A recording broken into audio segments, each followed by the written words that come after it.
John Hill, this curmudgeon motherfucker. Stand by to launch FanStream Sports. 3, 2, 1.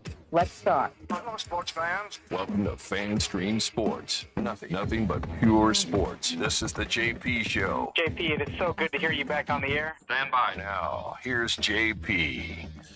All right, welcome into it's a football Friday. It is a football Friday. As long as we can keep them going, we're going to keep them going. That's for goddamn sure.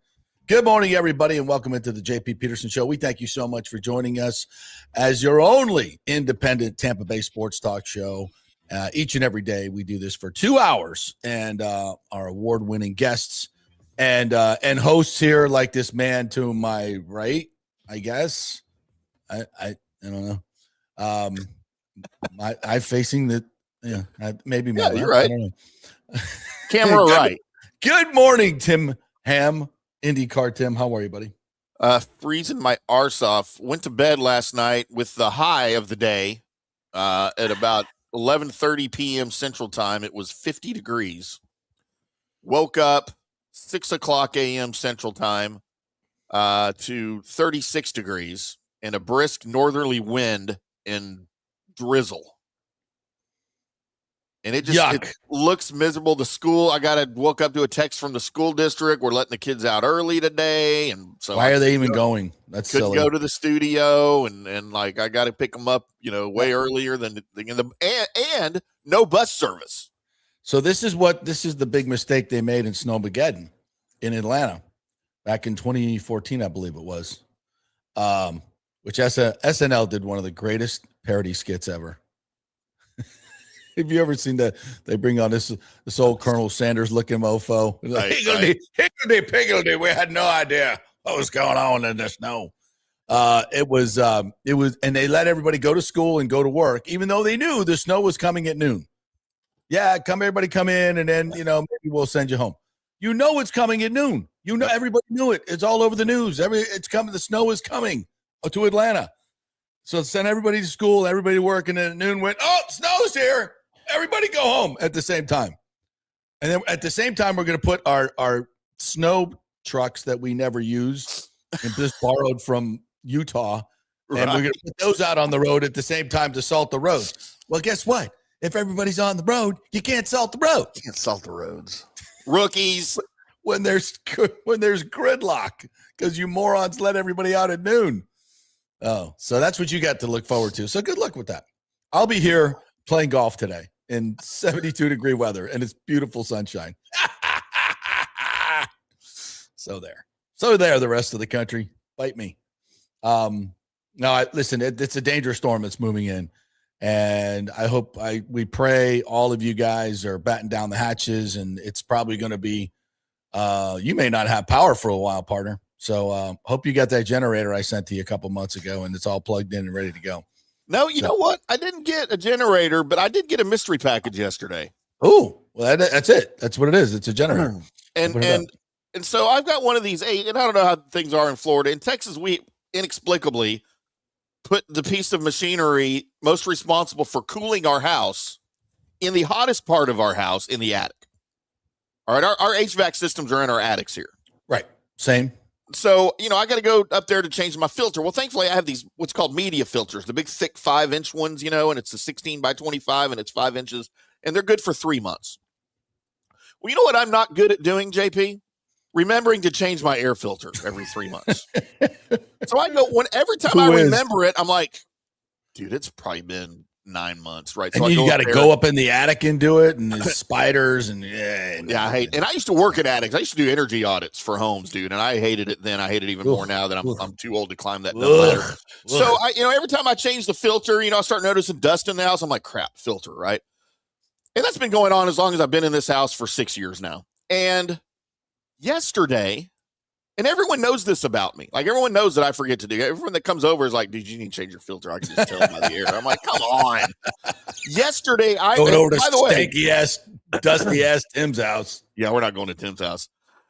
And these things are like $40 a piece, the filters.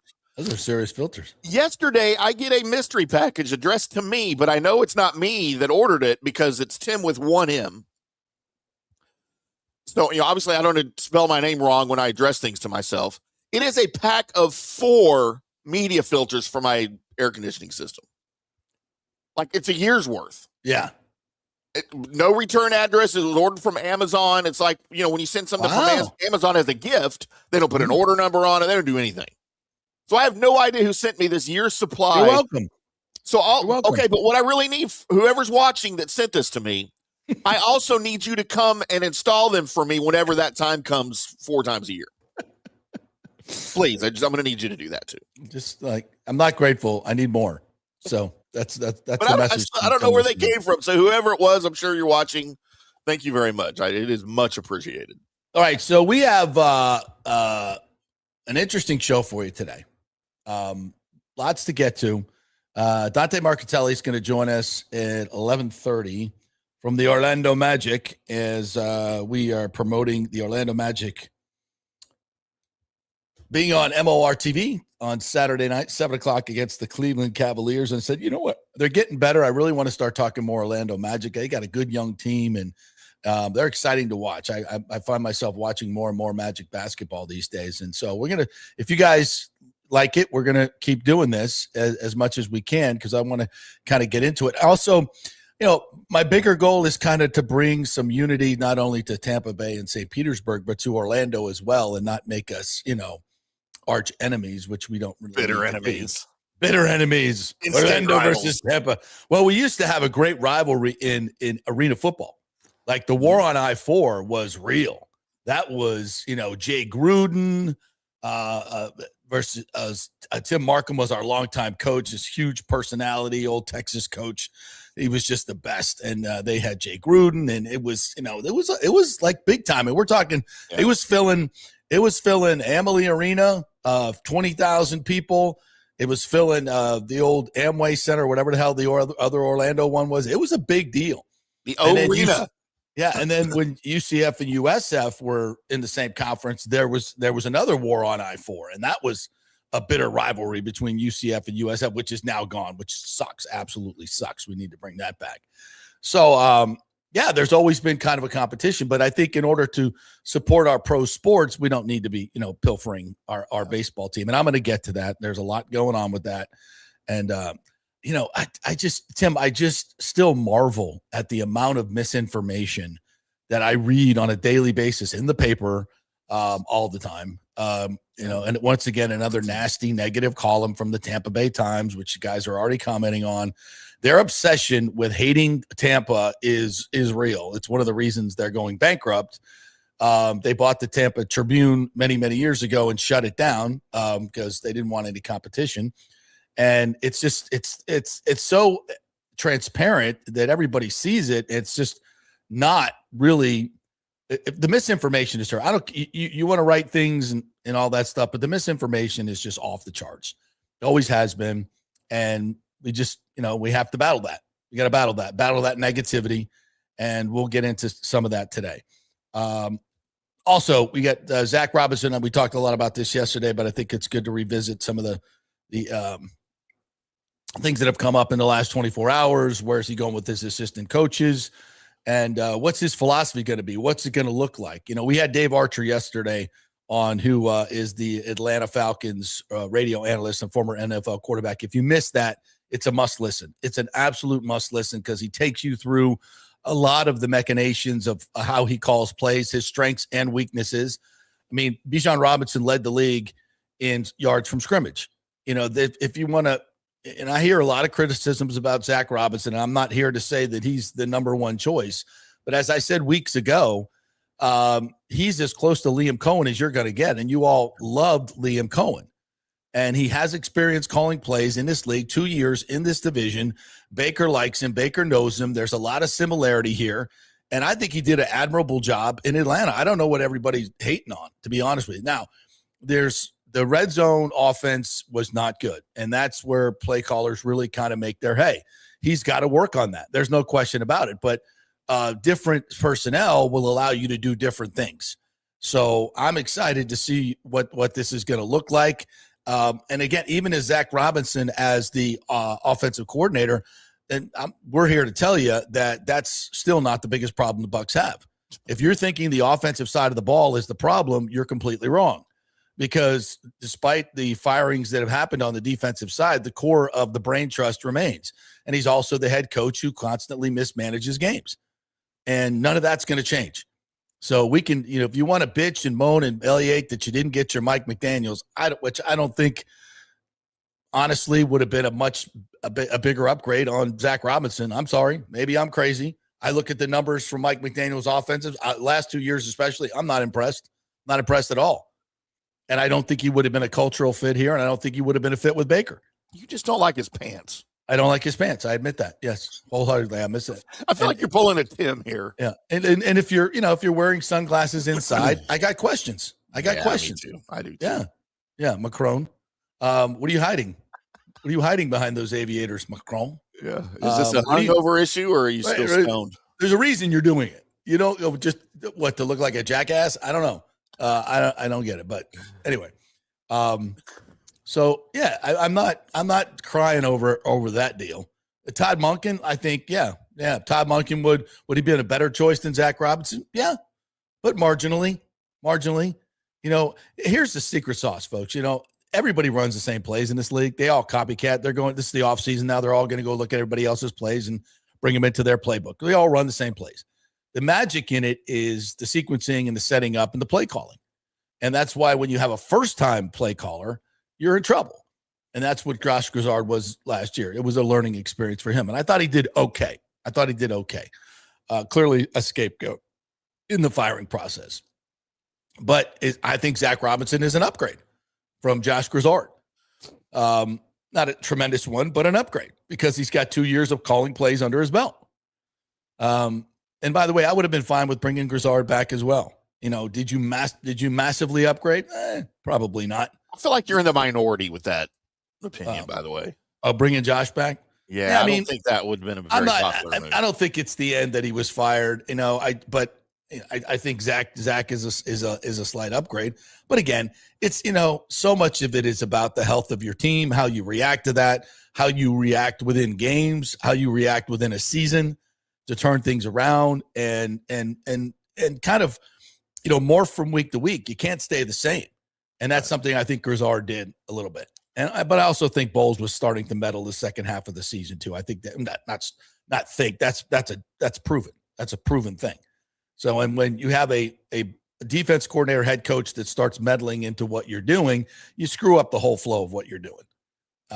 So let's hope that they don't do that this year. Let's hope Todd just stays on his side of the ball. And we're dealing with the same thing here in Dallas now. Although we are addressing the side of the ball that killed us last year in defense, of course, with Eberflus getting fired.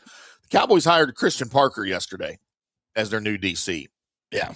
After a lot of speculation by me that the Cowboys were going to go with an older, experienced guy who had play calling experience on the defensive side of the ball. Yeah. And of course, Jim Leonard was the pick. Everybody wanted Jim Leonard here. Jim Leonard's still coaching, right? I mean, they got games this weekend to go to the Super Bowl. And I feel like Brian Schottenheimer didn't want to wait. And I feel like, and Christian Parker, again, unproven, 34 years old, has never called plays, obviously. And that's kind of the only really red flag that I see here with him is that he's never called plays. He comes from the Vic Fangio tree, though, too. So, man, I'm all on board with the hire. And any young guy that you get, look at Robinson in Tampa. He's got more experience on the offensive side of the ball than Christian Parker does on the defensive side of the ball. But is it better to have a guy with a body of work that maybe he's kind of failed at, or have a new guy that's never succeeded or failed? Like, I don't know. But I'll take the experienced guy, obviously. I think too. I think so too. But the question is he the guy that, if you want a younger guy, which is the trend, JP, we talk about it all the time. The younger guy is the next phenom. Finding him is the trend in the NFL, and that's where every franchise wants to go. And it's a bit of a safe space because, well, I say that. This isn't always the case in Tampa. You're probably not going to get a guy that's one and done to go to be a head coach. Now, I understand how that's worked out in Tampa. That doesn't mean that's the norm, right? So look, I'm great with the hire. I have no issue with the hire whatsoever. I think it was the right fit, but as you said, doesn't really solve the problems that the team had last year. Right. Because the guy that's the problem is still there. Right. Exactly. And that's going to be and that's the problem. It's been so long, and so we're just fatigued. It's Bowles fatigue at this point. And I mean, and you've seen obviously coaches that have much better records get fired this offseason. Sorry, I got allergies this morning. The weather change. Yep. Lordy. I'm trying not to have a 12 sneeze attack here on the airs, but it just might happen. That's it's never happened. I don't think I've ever had one of those, but they're not pretty. Actually, kind of funny. But yeah, it's just, and that's going to be the fatigue of the entire offseason. I think we already have a comment in here. It's like, yeah, great about Zac, but that's not the side of the team that we still have this issue with our defense. So yeah, but listen, I think Zac's a good hire. Evidently they called him back from the airport and brought him back and sat him down and made sure that he didn't get out of town. Oh, wow. Yeah. I hadn't heard that. Yeah, that was, I think Rick Stroud had that story. And that kind of hits you like, okay, so you guys weren't sure when he was there. You didn't huddle up and, give him the old, okay, we're going to go in the other room, talk to my manager and see if I can get this deal done. You'll talk to my finance guy. See if we get this payment down a little bit. See if we can get you some free running boards on that truck. Yeah. I'll be right back. I'm working for you. Not my commission. We're on the same team, man. We're on the same team. The manager's tough, but I'm working for you. I hate that guy. Get that good cop, bad cop shit out of here. And then the manager comes in. Oh, man, you guys are beating us up on this one. Man, you wore me down. I'm not making anything on this deal. I get anything on it. I'm giving this away, man. Yeah. That's how we built this huge dealership with gold-plated rims on my pens. I'm not making any money. I'm not making anything on this one. Oh, my God. Jeez, you guys are killing me on this one, Grandma. I'm going to get fired over this. Hey, we're brought to you by Genesis of Tampa, where they don't do that shit. I was waiting for that. Teed that one up for you, didn't we? Yes. That's coming in the live read. So they brought him back and they signed him and they didn't let him get out the door, which I think is smart because there you go. Which I think is smart because we're winding down here and there's still a lot of vacancies that need to be filled and OC positions that need to be filled. So he was going to get snatched up pretty quick. So I think this is a good move by the Buccaneers. He was the best of what was left. But I don't even like to put it that way. I want to give the guy a much, much bigger runway here. I think as he gets better as a play caller, those first 2 years were really good. Top six passing attacks. There's, as Dave said yesterday, we struggled in the red zone. We really struggled in the red zone. Falcons I'm talking about. So that's an area that they got to work on. All right, so let's get to work. Different personnel. Let's get to work. But again, he made Bijan Robinson the highest yards from scrimmage back in the game this year. And he's working with two different quarterbacks, two totally different styles, one under center, one in the pistol. I mean, there was a lot of shit going on there. One born in the 2000s, one born in the 1900s. Yeah. I mean, we're two totally different models that we're working with here. Listen, I think understand that Bucs Nation is not all down with this, but I think you need to chill a little bit. And I think, honestly, I don't think it's about Zac as much as it is about Bowles. Everybody is just still kind of bummed. And we're just going to have to live with that. And, until Sean McDermott gets hired, I'll have my hopes and dreams that maybe something will change, but it's not going to. I get it. All right. So that's, and by the way, Jesse Minter, hired by the Ravens. It's a curious hire. I mean, you want to move on from Don Harbaugh and you're kind of bringing the guy back that will work for you as a defensive assistant, which I think familiarity is good. But if you were tired of the stale message, then why are you bringing back a protege? And he was just working for Jim Harbaugh, and those guys pretty much do the same stuff. So, dude, to me, Jesse Minter is a freaking carbon copy, 20 years younger than John Hart, what you just got rid of. Right. But, if you believe in the system that Harbaugh was running and you just think the voice got stale, then it's a good hire if that's what the direction you're going. Yeah. So I don't know, man. The whole, again, I don't understand getting rid of Harbaugh. I don't know what Eric DeCosta, I don't know if this was the DeCosta thing or if it was an ownership thing with Steve Bisciotti. I don't know whose decision that was. A Lamar thing. Who may not even be there. I mean, come on. Well, I mean, all these stories about Lamar and video games and falling asleep in meetings. I mean, I trust those to be true.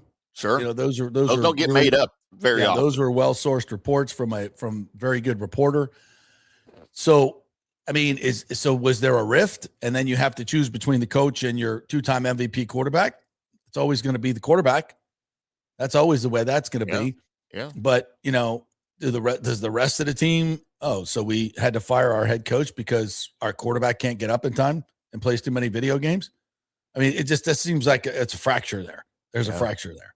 So, good luck maybe to them. Lamar Jackson, and I'm just, obviously spitballing here, but it would not put it past me for Lamar Jackson to have gone to management and said, I'm a free agent coming up. And I'll tell you right now, I would be more likely to re-sign with you guys if Mr. Harbaugh was not the head coach. Yeah. Without promising to sign. Now, he's not saying, y'all get rid of John and I'm back. Yeah. Like, he's not going to say that, but he might say, I might be more inclined. Because, he represents himself. He does not have an agent. His mom represents him. Yeah. So, he might be, we might be willing to talk numbers a little bit more with you guys if there's a different voice in my head here on the sideline. Interesting. Such a knee-jerk thing. But I would not put it past Lamar Jackson to pull one of those. Well, if he wants softer practices and to show up late, come to Tampa. What are you doing? Yo, come on, bro. Because I guarantee you John Harbaugh is not running soft practices. No. Come here. We don't even practice here. We just walk through, bro. Come on. It's perfect for you. Yeah. Oh, for the love of God. Come on down. You and Todd, yeah. Yeah, you guys get along great. Don't worry about it. Look, boys, I know it's the first practice of the offseason. We're doing walkthroughs. You know what? We're not going to talk football today. I've hidden a number of eggs around the practice facility. It's going to be offense versus defense. Who can find the most eggs? Ready, set, go. Oh, and you get Christmases off. You play for the Bucs. What's he going to do when they have to play on Christmas? Oh, no, we can't do that. We have Christmas off here. Because that's a thing now, right? Yeah. Christmas football. Yeah. We get Christmas. Don't schedule the Bucs because we don't work on Christmas. I think they sent a memo to the league. Yeah, hey, don't schedule us on Christmas. Yeah. No, Todd doesn't work on Christmas. We take that day off. That's right. But you're playing for the playoffs. You're one more way. Yeah, we'll wait till the weekend. Stay home with the fam. Come on. I got to prep these eggs. We come in for 2-3 hours. Just do a practice. No. Why come in for 2-3 hours? What are we going to get done? We're just going to walk around again. They went, come on, have some fun. We got this. Look how well we're executing, especially on defense. We don't need to practice. Everybody knows what they're doing. Look, it's flawless. Yeah. If the goal is to have every wide receiver wide open, we're doing a hell of a job. Fantastic. Mission accomplished. Yes, mission accomplished 100%. All right, so the Lightning are in Chicago. The Lightning are in Chicago, where the high today is -2. -2. I haven't even actually checked that. That was the forecast. Let's check Chicago weather right now. What do we got? And luckily, they're an outdoor game to live there. I don't know why. It's my son. I know. Like, why? It's not Florida. It's not hot as hell in Florida. So I guess that's why. So Lightning going for 15-0-1 tonight. They got the Blackhawks and Columbus, who are towards the bottom of a boat. They're not really great teams. This team could get to 17-0-1 or seems like that's too much. By the way, the ice is going down at the stadium. They're building the tent. The rink is being assembled. We're 10 days away. How are we going to watch hockey if it's covered by a tent? Well, they're going to roll the tent away. They're going to have to leave it up the entire time, I guarantee you. They built it in Texas, I know. Yeah. So we they didn't need it. It was cold. So they used to roll it away about 6 hours before the game. They were going to bring the helicopter in and pull it off, but like OSHA might have an issue with that. Yeah, that's it. But the drone tarp, I'm trying to tell you guys, drone tarp, baby. Lots of applications for drone tarp, by the way. Oh, we got to get an engineer on. What do we need? An aeronautics engineer? I don't think so. That's aerodynamic. It doesn't have to be aerodynamic, right? Yeah. You know what I'll do? I'll call the mechanical engineer.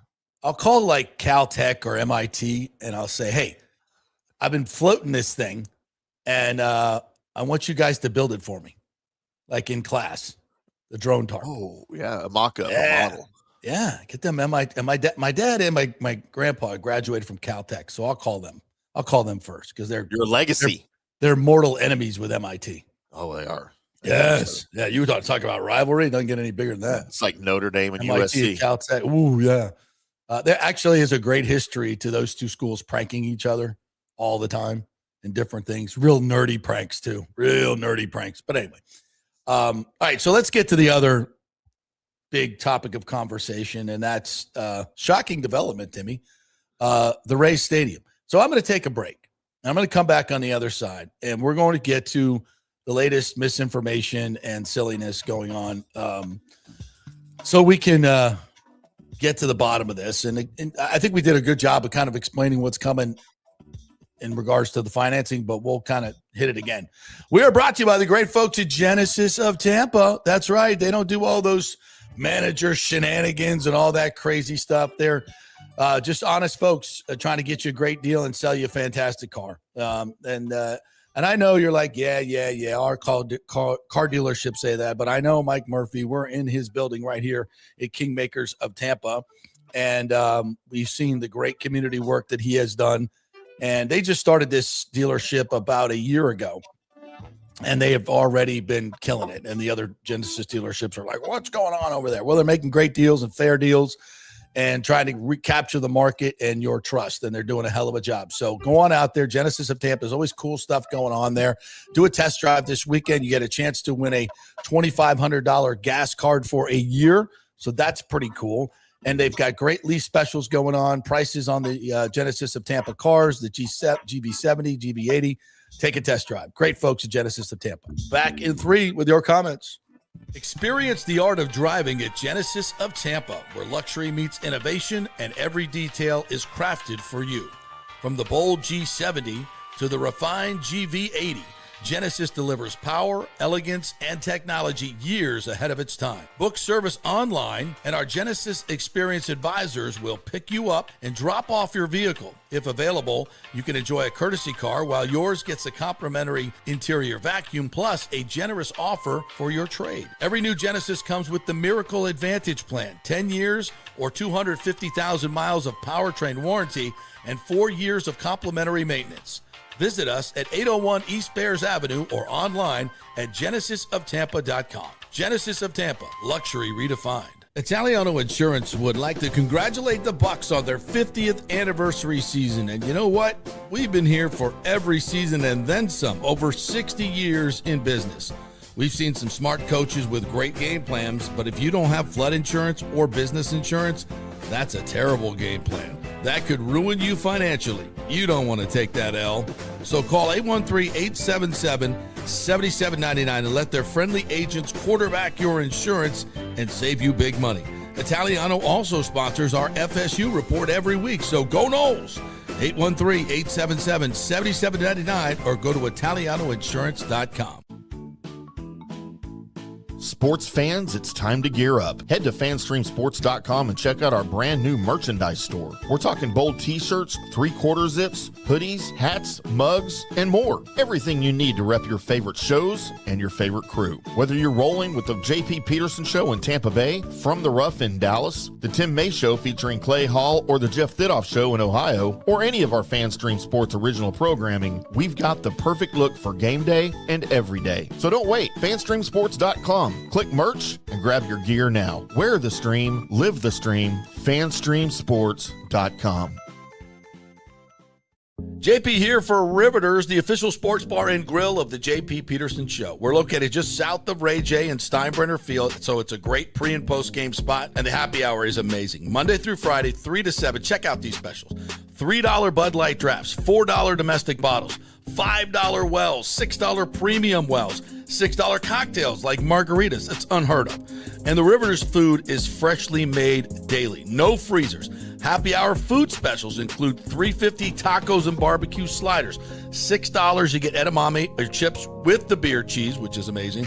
$8 buffalo chicken dip, my favorite. The truffle fries, chili cheese fries, also $8 at happy hour. As well as other specials throughout the week, including Taco Tuesdays, you get $3 tacos, and Wing Wednesdays, 7 o'clock to 1 a.m. in the morning, you get our amazing wings, 5 for $5 and $5 wells and wines. That's a good Wednesday night. So if you're tired of the preppy, overpriced, generic sports bars, come see the amazing, friendly bartenders and staff at Riveters, where customer service really matters. Riveters, just south of where the Rays and Bucs play. We'll see you there. Hey, kick off the new year by impressing her with a real diamond, a natural diamond, from Golden Diamond Source. Don't start with a fake diamond, guys. That's a really, really bad idea. And if you're ready to pop the question, find the perfect engagement ring at the Golden Diamond Source, just like I did, just like Nick did. It is the best selection, the best staff, the best everything. And discover the new Emily collection by Emily Johnson Weintraub, a sleek and modern jewelry line that makes everyday gifts absolutely extraordinary. And by the way, gold prices have never been higher, so turn that old unused gold into cash or a stunning new piece. Just take it on down to the Golden Diamond Source and trade it in. Lots to get done at the Golden Diamond Source this new year. Start with an engagement ring from the greatest, the Golden Diamond Source. 3800 Alberton Road, always online at the Golden Diamond Source. It's a love you give only at Golden Diamond Source. Let's go. Right now, back to the show on FanStream Sports. All right, welcome back to the JP Peterson show here as we roll on this Friday. Championship games coming up. We'll get into those here in just a little bit. And we'll talk some Rays and Lightning as well. And anything you guys want to bring to the table. We're brought to you by the great folks at Riveters. Riveters is a fantastic place to go to watch your Lightning game tonight. That's what's on tonight, Friday night. It's the Lightning at Chicago. That's going to be an ESPN game too tonight. So big national TV audience. Everybody's starting to talk about the Lightning. So head on over to Riveters for a happy hour. First, it's a Friday. You got to go over there. Starts at 3 o'clock. Get it there at 3 o'clock. Get your upfront seat right there. Start banging away on those beautiful hazy IPAs. Oh, man, that's fantastic. I love that. Have some chicken wings. Start your weekend off right. Oh, Riveters, Tampa. You know where to go, folks. Just north of 275, just south of the stadium. Always where you go to pregame for any event at Raymond James Stadium. All right. I get to some comments here. And basically, yesterday or a couple days ago, I think Hagan, I talked to him the other night at the Lightning game, and I said, hey, you want to come on the show? And he's like, we really don't have much new stuff to talk about. I'm like, nothing really new has happened. All this stuff that's going on, by the way, you know, even the vote at HCC, we told you a month ago that was the spot and it was going to be unanimous, you know, so that really wasn't, as you know, I know we treat this like this another huge development. That was already done, and we told you about it. There's nothing new that came out of that interview. We told, you know, you got guys right here in the chat saying the same thing. Danny Boy says Hagan's interview with DAE was stuff we knew about back in October when he was on the show. It was a total rehash. Danny Boy said, good morning, all. Saw Brody a video this morning regarding Orlando being a threat again. All his video says was rehashed info that you had talked about already. Hagan's interview with DAE was rehashed as well. Yeah, you know, it's funny, and I love Brody. I've been on his show. We need to get him on our show. I'm just fascinated how this dude gets so many subscribers and so many views about Tampa stuff. I'm like jealous. I think it's just his show in general. I mean, because he talks about everything everywhere, right? And yeah. And he has great production value, and production's amazing. Yeah, he's really easy to listen to. And you know, but none of it's really new reporting. It's all rehashing other people's stuff. So, and he's brilliant. He's brilliant at it. He's fantastic. But it is all rehashed information. When it comes out, I always get these notifications. Oh, Brody's got a new video. I'm like, well, yeah, most of it's what we've been talking about for the last 2 weeks. So I'm not really, time. Don't have a lot of time these days. Yeah, but it is. I watched some of it last night. And he's got the telestrator, and it all looks good. One of the things he talked about was, are the Rays and the Bucs adversaries, and he readily admits he has no information on that, no credible information that something like that is happening. The Bucs did put out a very weird statement the other day, basically saying, "Yeah, we're aware of it, and we're interested to learn what it's all about." But there hasn't been any. The Glazers they kind of act a little weird. They do things differently, and typically they should be involved in this as they're right next door, obviously now. What happens there is going to affect what happens with them. So, and trust me, Hillsborough County would love to know what the Bucs plans are, but they can't force them to come to them and say, here's what we're doing. And this is what we need now. It's almost like their strategy is, all right, we'll let the Lightning got their deal. We'll let the Rays get their deal. And then we'll come in and ask for what we want. They don't seem to be too concerned about it. There's no, they're not putting down their foot and like, hey, before the Rays get theirs, what about ours? They're not, which is strange. And Ken is like, yeah, we're waiting for them. And everybody's like, yeah, we're waiting to hear what they want. What's their plan? Even the stuff that came out earlier this year was leaked out, that they want to build a big, huge mixed-use project in Tampa. I don't know. Are they leaving? Do they plan on leaving? Where are they going to go? What market would be better than this? We just did a 50th anniversary of how much, these fans have been part of this. They're not going anywhere. So and everybody's like, well, they don't have the money. Well, if they don't come and ask for it, then the county's going to do a deal with the Rays to keep them here. Mm-hmm. And if the Bucs want to come in the middle of this thing and say, hey, what about us? That's going to suck. To be quite honest, that's going to suck. If it's like, hey, we're having dinner. Dinner's at 6:00. All right, this is what it is. Don't come to me at 8:00 and say, hey, I want dinner. If don't come mess up the plan. Once it's in action, let's not come back in the middle, because I'm not here to say that the Bucs aren't the priority. They are. They're 100% the priority. That's the pecking order. Bucs, well, and right now it's Bucs, Lightning, Rays, because the Rays have not been part of Hillsborough County. The Lightning have. The Lightning got what they needed. So now it's the Rays are here at the table. I wish there was some mechanism. There were some people asking Chris Loeffler over in Pinellas. It's like, hey, why don't you throw some bed tax money in for the Rays Stadium? He's like, yeah, we can't do that. If it's not in Pinellas County, we can't spend any money on it. And I totally get that. But there would be nice. I mean, there are actually areas in this country where the whole, 7, 8 counties area comes together and helps support a stadium in the middle of the marketplace. We should be doing the same for transportation, but our elected officials can't seem to figure that shit out. So, yeah, brutal. I mean, you got just because we have county lines, we're like, well, we can build a train to the county line, and then y'all can't get together and figure it out. Can't do that. Something to benefit everyone. Politics. That other cities around the country do on a daily basis. Yeah, it's mind blowing. So, and John Hill wrote a column in the Times again today, 3 questions about the Rays Stadium at Hillsborough College, putting all this emphasis on what about the college? What about the students? And I'm like, you got to be kidding me.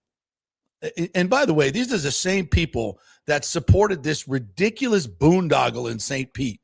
Was the worst, and that's just not me saying it. People who have worked inside the St. Pete government for many, many years doing these types of deals, not to that size, who looked at, when they finally got the agreement, looked at it and said, this is the worst public subsidy in the history of building stadiums. And it was a complete boondoggle and a terrible thing for taxpayers. And all these folks at the Tampa Bay Times threw confetti. It was the greatest thing ever. Now we're worried about, a couple thousand college kids who have 5 other campuses to go to. We got to make sure that nothing is interrupted while we do this. Like, there's no huge benefit to the rest of the community. And by the way, they're going to take great pains to make sure that all their needs are met. I mean, and you want to talk about nitpicking, and it's just nothing but negativity on this entire process. And he's right to point out that, yeah, the devil is going to be in the details. No question about it. Financing is not going to be easy. I get it. But where was all these consternations about the Tropicana Field deal? It's so blatantly, I don't even know what to call it at this point. And I wish that we could do away with this. And I'm not talking about cheerleading, but let's be somewhat positive about what could be brought here in terms of jobs and millions of dollars in economic activity, billions of dollars in economic activity that helps bring in jobs, nice, highly paid, skilled jobs. Yeah, that's stuff that we need in Tampa Bay, and it could be a great, great thing for the community. And we should all, I'm not saying you have to be a huge cheerleader for it. Can we just at least wait till the details come out? And I see people saying, well, if they want $1 billion, that's ridiculous. Well, if you're getting $2 billion back in property taxes over the 25, 30 years, is that not a great deal? Of course it is. That's what government's public-private partnerships are supposed to be about. We're building $1 billion terminal at the airport, and whose profits are going to go up with that? Airline companies. But it's also going to serve the public. Those shareholders, yeah, they'll benefit from that big time, as will the public. Same thing here. No different. But the details have to be right. Let's go to some of the comments, shall we? JS813 says the TBT is relentless on the Rays Stadium issue. St. Pete is not going to happen. Zalupski and company are in a much better position to get this done than Stu. Yeah, there's no talk of that. It's all these guys don't have any money and they can't get it done, and it's going to Orlando. And again, I saw another article from Field of Schemes talking about, Orlando, Ken Hagan now is the one bringing up Orlando. Well, he's just being honest. If Hillsborough County doesn't get it done, Orlando is waiting in the wings. And I talked to somebody from the Orlando group last night, and he asked me, is this real? Like, are there issues? I'm like, no, there's no issues yet. No, there's not. What it is Ken Hagan sounding the alarm to all his fellow commissioners that if we don't work hard and get this done, then it's going to go to Orlando, and that's going to be on your resume. That's going to be on your resume. And he's framing it so, not to manipulate it, but just that's the truth. It sounds like Hagan's trying to put a little sense of urgency on this thing. Like, hey, guys, is there something to get this done? Yeah. There's other options for these guys, right? Like let's get together and let's make it happen. And that doesn't mean that it's likely they're going to move. It just means that opportunity is there if things don't go their way. And you as fans and constituents need to step up if it's and again, we have to wait to see what the deal is. And I'm telling you, it's going to be $1 billion ask, and that's going to be played up as, and everybody's going to think that we're going to write a check for $1 billion right now out of the county treasury to do the stadium. And that's not how it works. Yeah. There's multiple ways to finance this thing. And, the Rays probably want a lot of this up front. The county doesn't want to do it. That's where the negotiation comes in. That's where it's going to get a little ugly. And the Rays may have to go find some more investment money to get it done. That's easily done too. So there's a lot of things that can be done. And as I said, it's not going to be pretty. It's going to be ugly early, but we're preparing you for what's at stake here. It's because you don't want the county to just throw up their hands at the ask and go, oh, forget about it. Well, you go to Orlando. You don't want that. You want them to be prepared that this is going to take some negotiation on both sides. So let's get to it and stop with all the negativity. It just makes me crazy. JS says, has everyone seen the meme Tristan Wirfs posted? I got a good chuckle out of that. I was trying to find that, Tim, and maybe you can get on that. All right. Because you're better at that than I am. Stamkos got a Hattie last night, even though he's gone, still supporting him. Hey, the turnaround for Steven Stamkos has been fantastic. I don't know what exactly is going on in Nashville, but man, he was the worst plus minus in the league, and he's caught fire, and it's great to watch. Yeah, he's playing really good hockey, and Yeah, of course. We love it. We support Stammer all the way. Which Tristan Wirfs meme are we talking about? I don't know. Are we talking about the one with, was it Cam Jordan? Oh, yeah, maybe that was it. Yeah. Yes. Okay. Give me 2 seconds. Gotcha. Bantry says, don't forget to like and subscribe if you haven't done so already. I love it when my peeps, my Petermans come out and say that. All right. We already did that one. It says, Danny says, Mike H., I wouldn't be concerned at all here. Hagan put the city and county on notice back in October and did so again in that interview. Yeah, that's what it's all about. Hey, here's Tear It Down Now. Says, Tampa Bay fan living in Fort Worth. Grew up listening to JP on The Fan back in the day.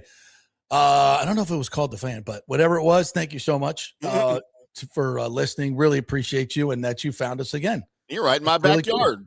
Really cool. Yeah, we got a kind of a Texas Tampa thing working here, just like you, partner. Absolutely. Like that Rangers hat he's wearing, by the way, in his picture. Yeah, Rangers made a nice trade, huh? Man, got a top flight starter. Yeah, it's not going over well here locally, though. Why? Because all mediocre Rangers fans ever get excited about are big move, like big bats. They understand hitting. They don't understand the nuances of pitching. So unless it's Nolan Ryan in his prime or Cliff Lee, they just don't get it, man. But no, I'm all over it. I think it's great. You didn't give up any top 100 prospects, by the way, in the MLB pipeline to get them. Well, that's awesome. Yeah, it's a big get then. Yeah. Aviation says, I'm not too knowledgeable on the new stadium talks, but if the Bucs and Rays aren't working to build a multi-complex site, what are they doing here? Yeah, the lack of connection, not saying that they have to work hand in hand, but it does seem like there could be some synergy here that would benefit both organizations and the county and the city if we were working together. Two totally different massive construction projects right next to each other without any synergy at all seems a little, again, I don't know about construction or how these things work, but it just seems like there could be some synergy there. Mm-hmm. And if there's not, and there's competition, then I think that could be weird. Greg DeCruz says, stay safe, people. I used to live in Toronto. So yeah, cold, ice, snow, no bueno. Yeah, this is going to be a bad one. And I wonder how it's going to affect some of the travel. Like for you tell me FSU's supposed to go to SMU and play basketball on Saturday. Yeah. Maybe they left early to join the ladies. Yeah, and I just got an email this morning from the Big 12 that they're, as of conference, are already moving some of the games for this weekend in the affected areas. The Texas Tech and Houston game for Saturday's been shifted up to an earlier time because it's supposed to impact down there later on Saturday. So they've moved the game up a few hours in Houston in order to accommodate that, to hopefully get it done and get people home before the storm hits Houston. So I'm sure the ACC is making arrangements up here, although I haven't seen anything from them yet. I'm kind of new to the ACC coverage here, so we'll see. Yeah, check your local listings. Rick says, I heard yesterday McVay started doing light practices after the Super Bowl win. Their teams were not physical enough to beat San Francisco and Seattle. He changed that and added dogs to D and is a game away. Yeah. You look at what's going on in other NFL cities and how other coaches, what they do to win. And it's just no stone unturned, all out assault on going for it. Yeah. It's just, it's an organizational philosophy. And you look at what's going on in Tampa Bay. I mean, have you ever heard a player say, I need to talk to the coach about having tougher practices? Have you ever? Never. I mean, to me, the things that came out are so damning of dysfunction and incompetence in the coaching staff. And you still just go, unbelievable. Yeah. And again, love Todd. Just don't like the way he manages the team. What's more unbelievable, JP, that happens, or that the coach then still has his job? This is why the fan base is up in arms. And it's simmering down because you can't yell at the top of your lungs for an entire offseason, right? But nothing's changed. Mike H says, I can't imagine Big Tim climbing in the attic plumber's butt on steroids. That's exactly what I thought of, Mike. Look, my pants fit, okay? I'm a big dude, but my pants fit, for the love of God. I mean, for the right price, you'll see some crack, but that's, it don't come for free. JS says, is John Morgan behind these ads for the Magic? No, but I'll take his money. No, MOR TV is MOR TV, which I work with them doing a lot of different projects. And they called and said, hey, we're doing Magic games. Can you help us promote them? I'm like, absolutely, we'll do that. So we're going to talk to Dante Marchitelli at 11:30. Nice. Talk some Magic basketball. So, which, listen, I remember when the Magic came and when they first came here, and it was fun, Shaq and Penny and all that. It was fun. And it just, they went through about 15 years of complete mediocrity, but they're back and they're after that team broke up. Yeah. Mike says the NBA is unwatchable. I would say, Mike, try it again. There's, I think it's gotten better. I think it's gotten a lot better, actually. And as the LeBron Durant era goes away, these new players are much more rootable. Is that even a word? Well, they're much more likable. They're much more game friendly. They promote the game, not themselves. Yeah. Danny Boy says, I remember the days of Chip Carey and Jack Gibbons calling Magic games back in the day. Yeah, man. Remember we used to watch those all the time. I'm with you, bro. I used to watch those games all the time. Jack Gibbons, the old Kentucky lefty, and Chip. Yeah. I was a big Magic fan. It was fun. Mike's like the Orlando Rays. Shut up with that. And listen, I told you I talked to a guy with Orlando last night. They're not as buttoned up as people think. I was asking a lot of questions last night and didn't get a lot of answers, quite frankly. They have $1 billion. I'm like, okay, for the stadium. All right, is that public money? No. What's the mayor saying? Not much. There's been no public support for a baseball stadium. And the conversations that have been had about the site that they picked out for this baseball stadium, it's not big enough for what this group wants. So they don't have any public support in terms of money. They don't have an owner because their main investors, Morgan and Workman, pulled out. They have $1 billion pledge for a stadium, but I'm like, okay, is that to buy into the team? Is that to buy the team, or is it, because the team's going to cost you $2 billion. So is that part of the purchase price? No, that's for the stadium. Okay, but did they get part ownership for that? No answer. So they're not buttoned up over there. It's not like they're sitting there waiting with a pile of cash saying, come on. And they're putting $400-500 million into Camping World Stadium, that dumpster, to host the Jaguars for the next year. So Orlando is not as buttoned up as you think they are. So I know for a fact that Major League Baseball does not like that market. Now, when they're there for the baseball meetings, they make some nice platitudes about, oh, yes, we like Orlando. It's a beautiful place and lots of people.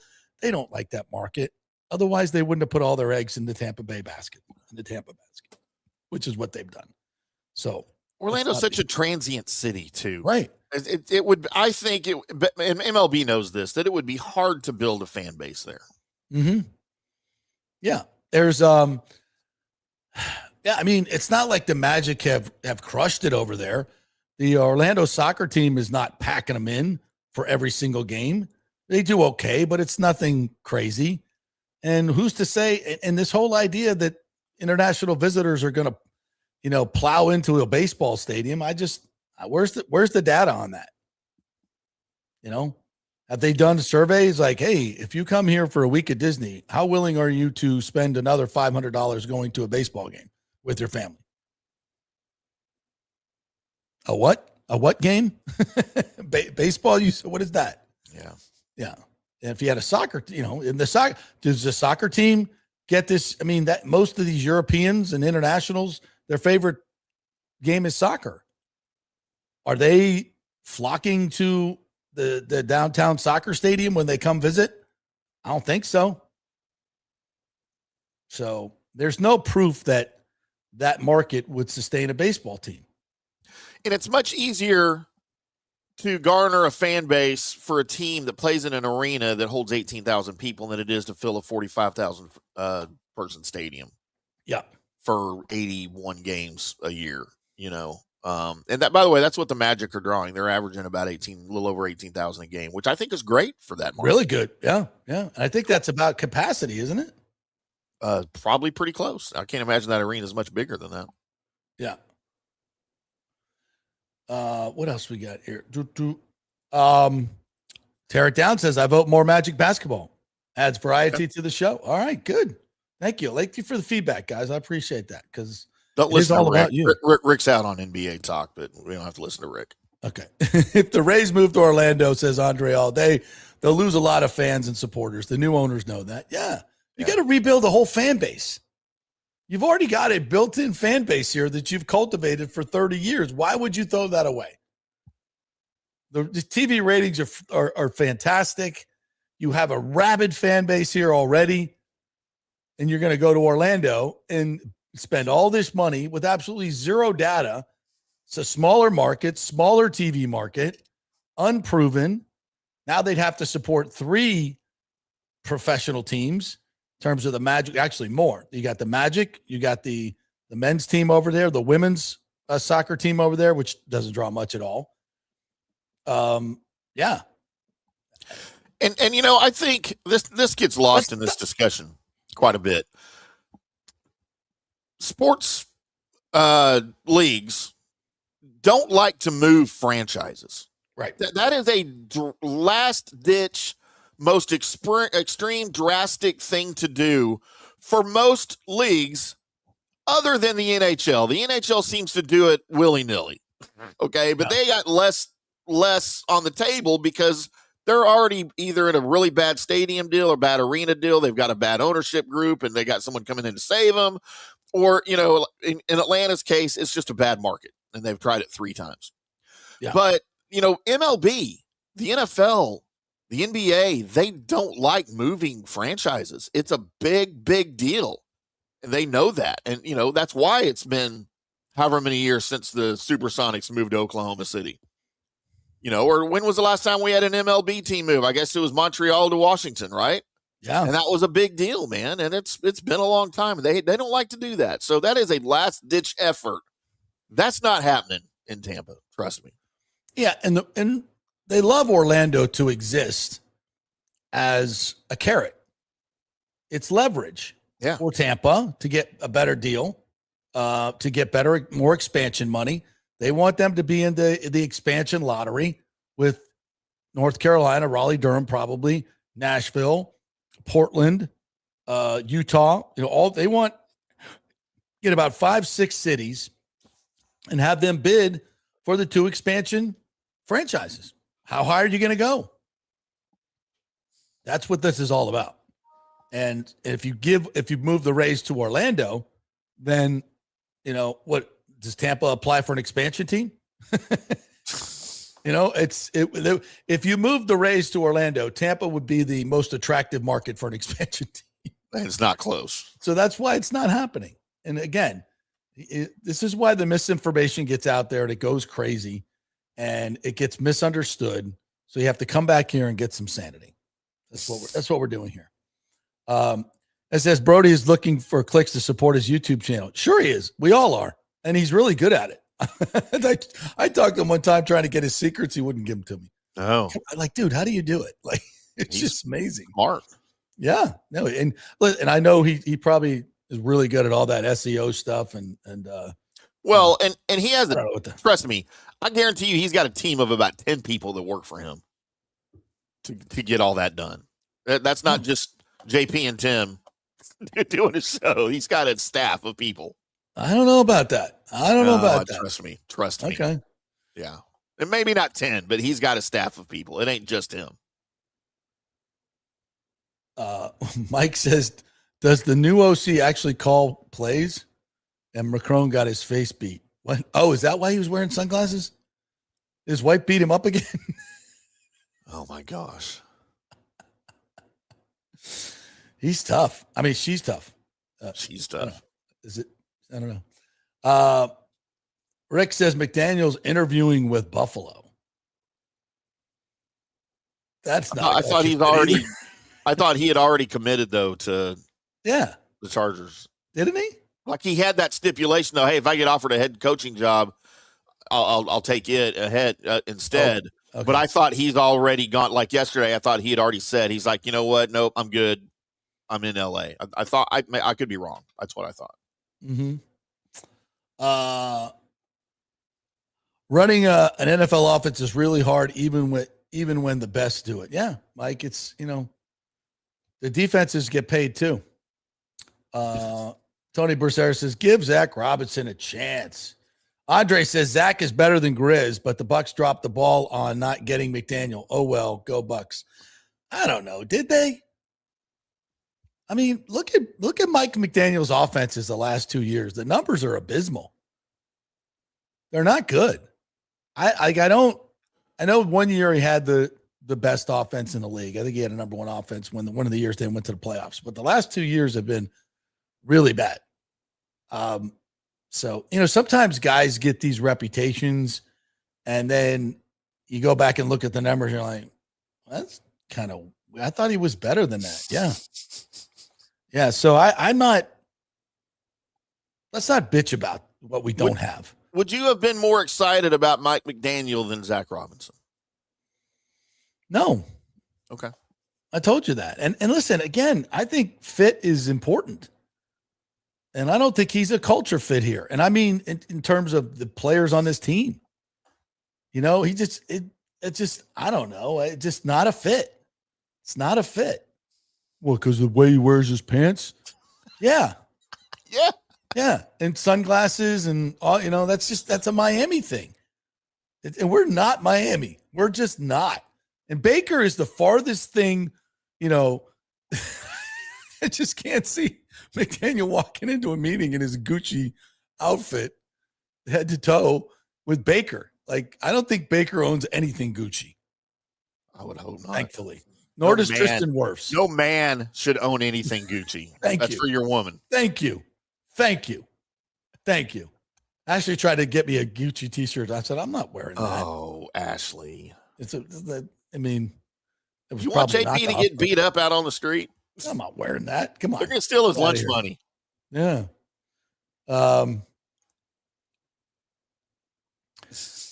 Danny Boy says, per Tampa Bay Business Journal, HC is seeking $50 million from the state as the Rays stadium advances. Listen, so if we're all worried about Hillsborough College, okay, which evidently that's the biggest, thing. We got to make sure that those community college kids get, they have 5 other campuses that they can build around the city. Like, they have to go there, though. That's the place where they got to go. We got to protect that campus because it's closest to the spaceship. Right. We got to protect that campus. They're going to get all new buildings. Like the board of trustees, there's a whole part in the article like, oh, it was a hastily done public. Only 2 people talked.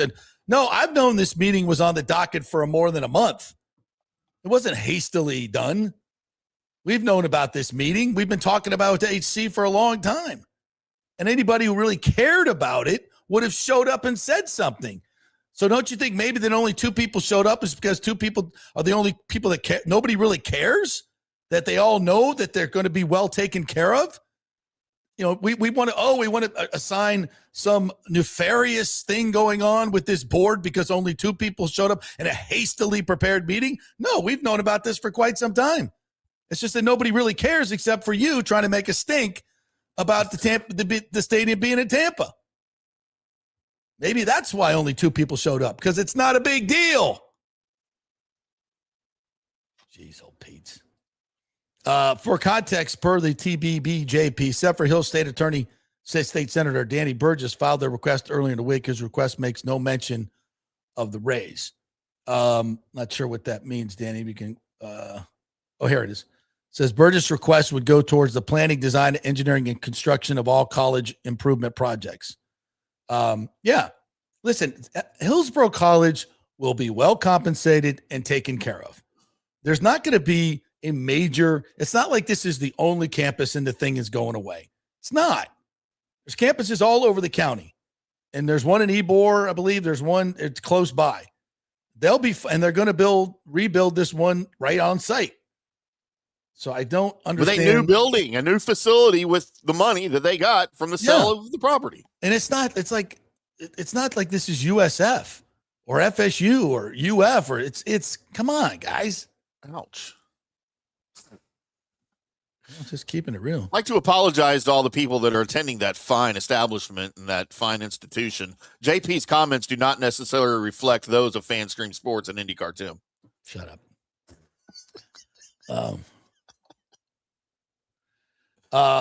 Bell is in this morning. Says, good morning, group.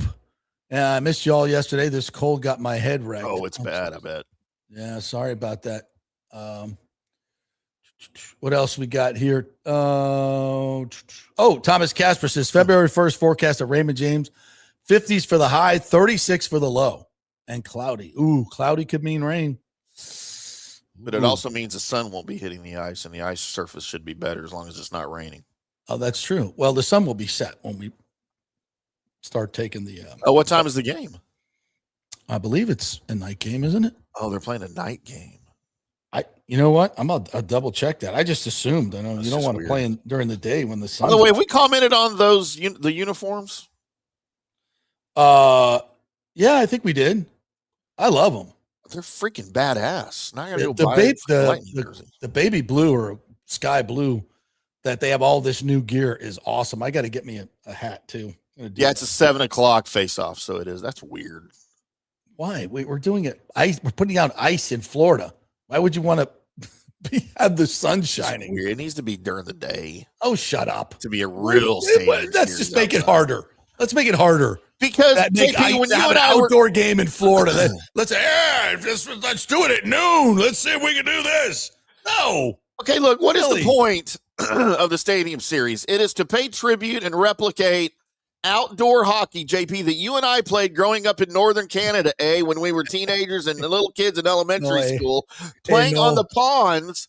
We didn't have lights on the ponds. We had to play during the day. So that's what they should be doing at these Stadium Series games. Okay, duly noted, but silly. If we're in the north, yes, fine. But if we're in the south and we're trying to get this done, let's make it as easy as possible. When you and I were playing hockey with the native Nunavut first people up there with our wooden sticks and our wooden skates and our wooden pucks. So Mike H has already bought into the misinformation. So there's only 3 members of the public spoke at the hastily arranged meeting. Who decided this was hastily arranged? Jim Hill or John Hill, whatever the columnist's name is, that he since he called it hastily arranged, that's what we're going with now?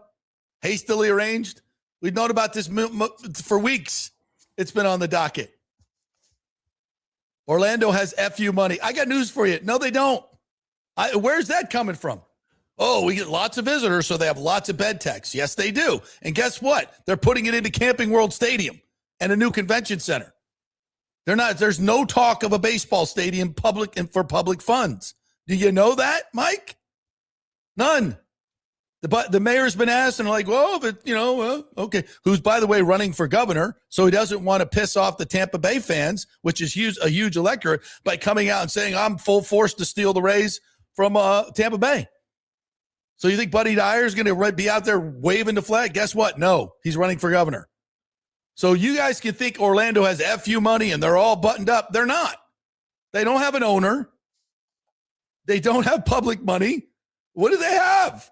They have the Dreamers. They have an office and they have a beautiful, silly name and a nice little logo with a smiling doofus. I don't know what it is, but I mean, what do they have?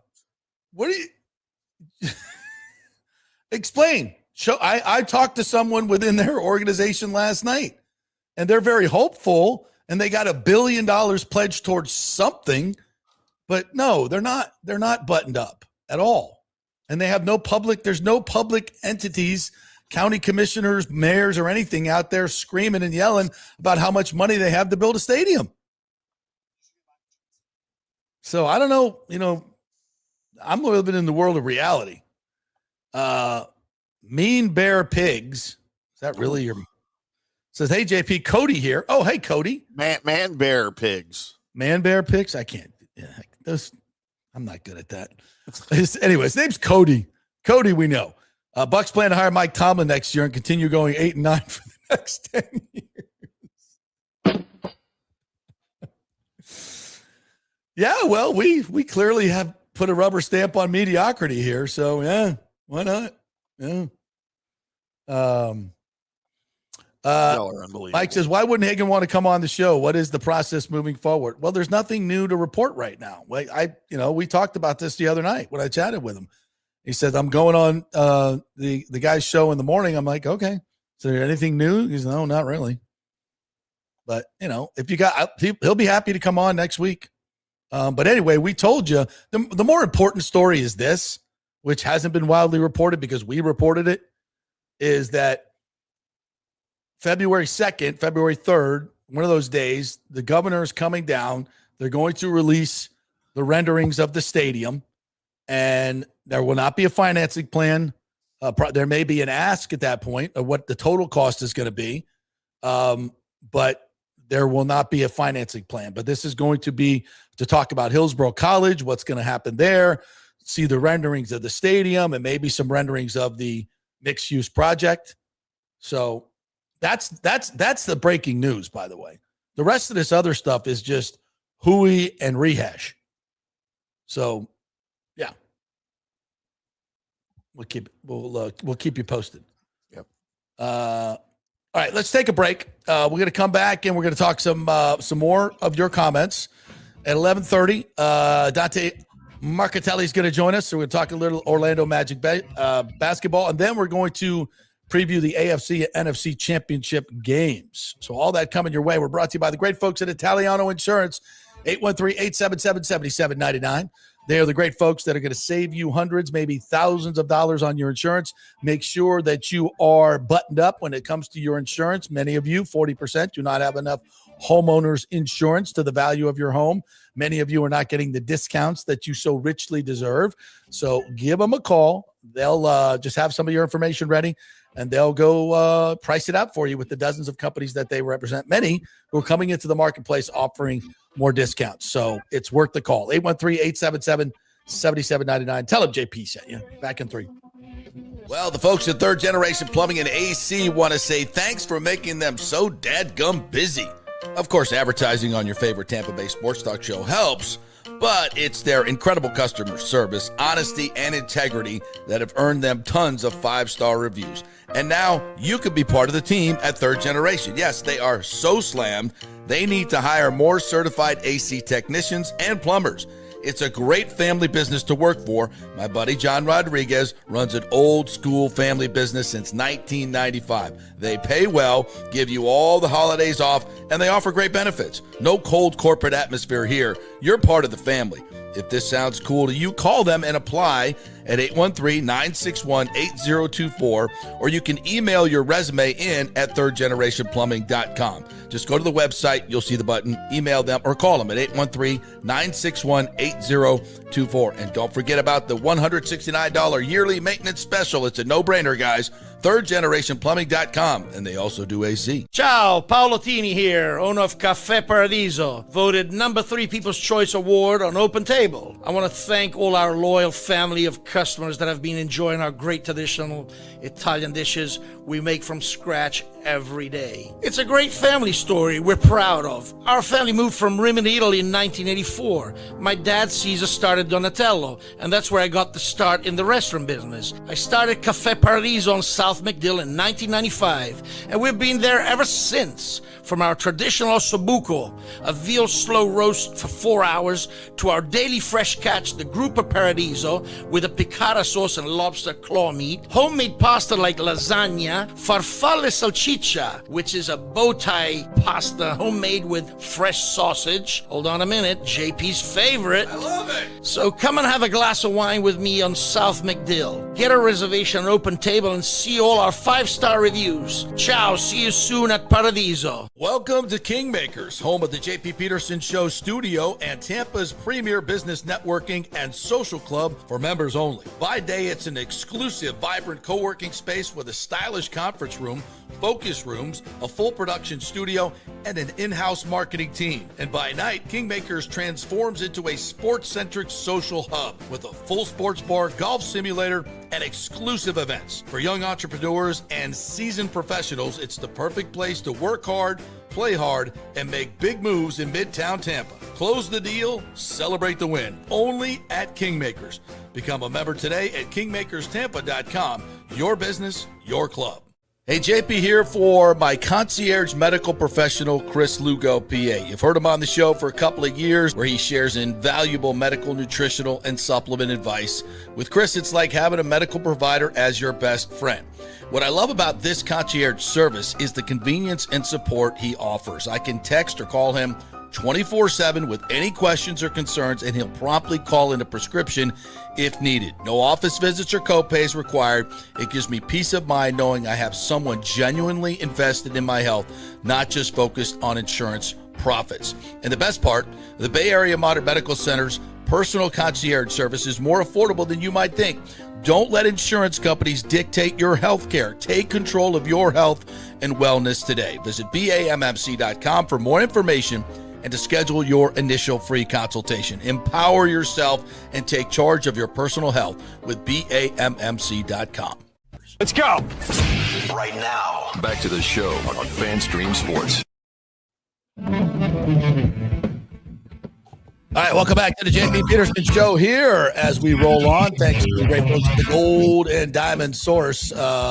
Always a great time to get engaged, right? If you're feeling it, take that jump, guys. It's a great idea, but make sure that you get a natural diamond, not a lab-made diamond. Don't do that. Don't start your relationship with that. She'll find out you're a fraud. GoldenDiamond.com. That's where you go and find a great diamond, and you can get it 0% interest for 5 years. Yeah, that's a $5,000 diamond for just $84. No better place, no better staff, no better company. Gold and Diamond Source, 3800 Ulmerton Road. Always online at the goldendiamond.com. Where were you last night, honey? Yeah, where were you? Uh-huh. That big bling bling ring you got on. I bet you were wearing that, weren't you? Yes. She always wears her ring. Always, as far as we know. She's always like, I didn't see a ring on. I said, come on now. I never take it off. Even when I play golf. Oh, wow. Yeah. Because I know this. If I take it off, I'll lose it. That is 100% guarantee. Yeah, through my 17 marriages, I think I wore a ring for my first one. I was 20 years old, 21 years old. And she was a couple of years older, and I was like, I don't deserve this. I better hang on to this as long as I can. That one lasted 7 years, JP. Wow. But all of my subsequent marriages, I never wore a wedding ring. Really? I didn't want to deprive the single And we wonder population. why that didn't work out. I don't think anyone wonders.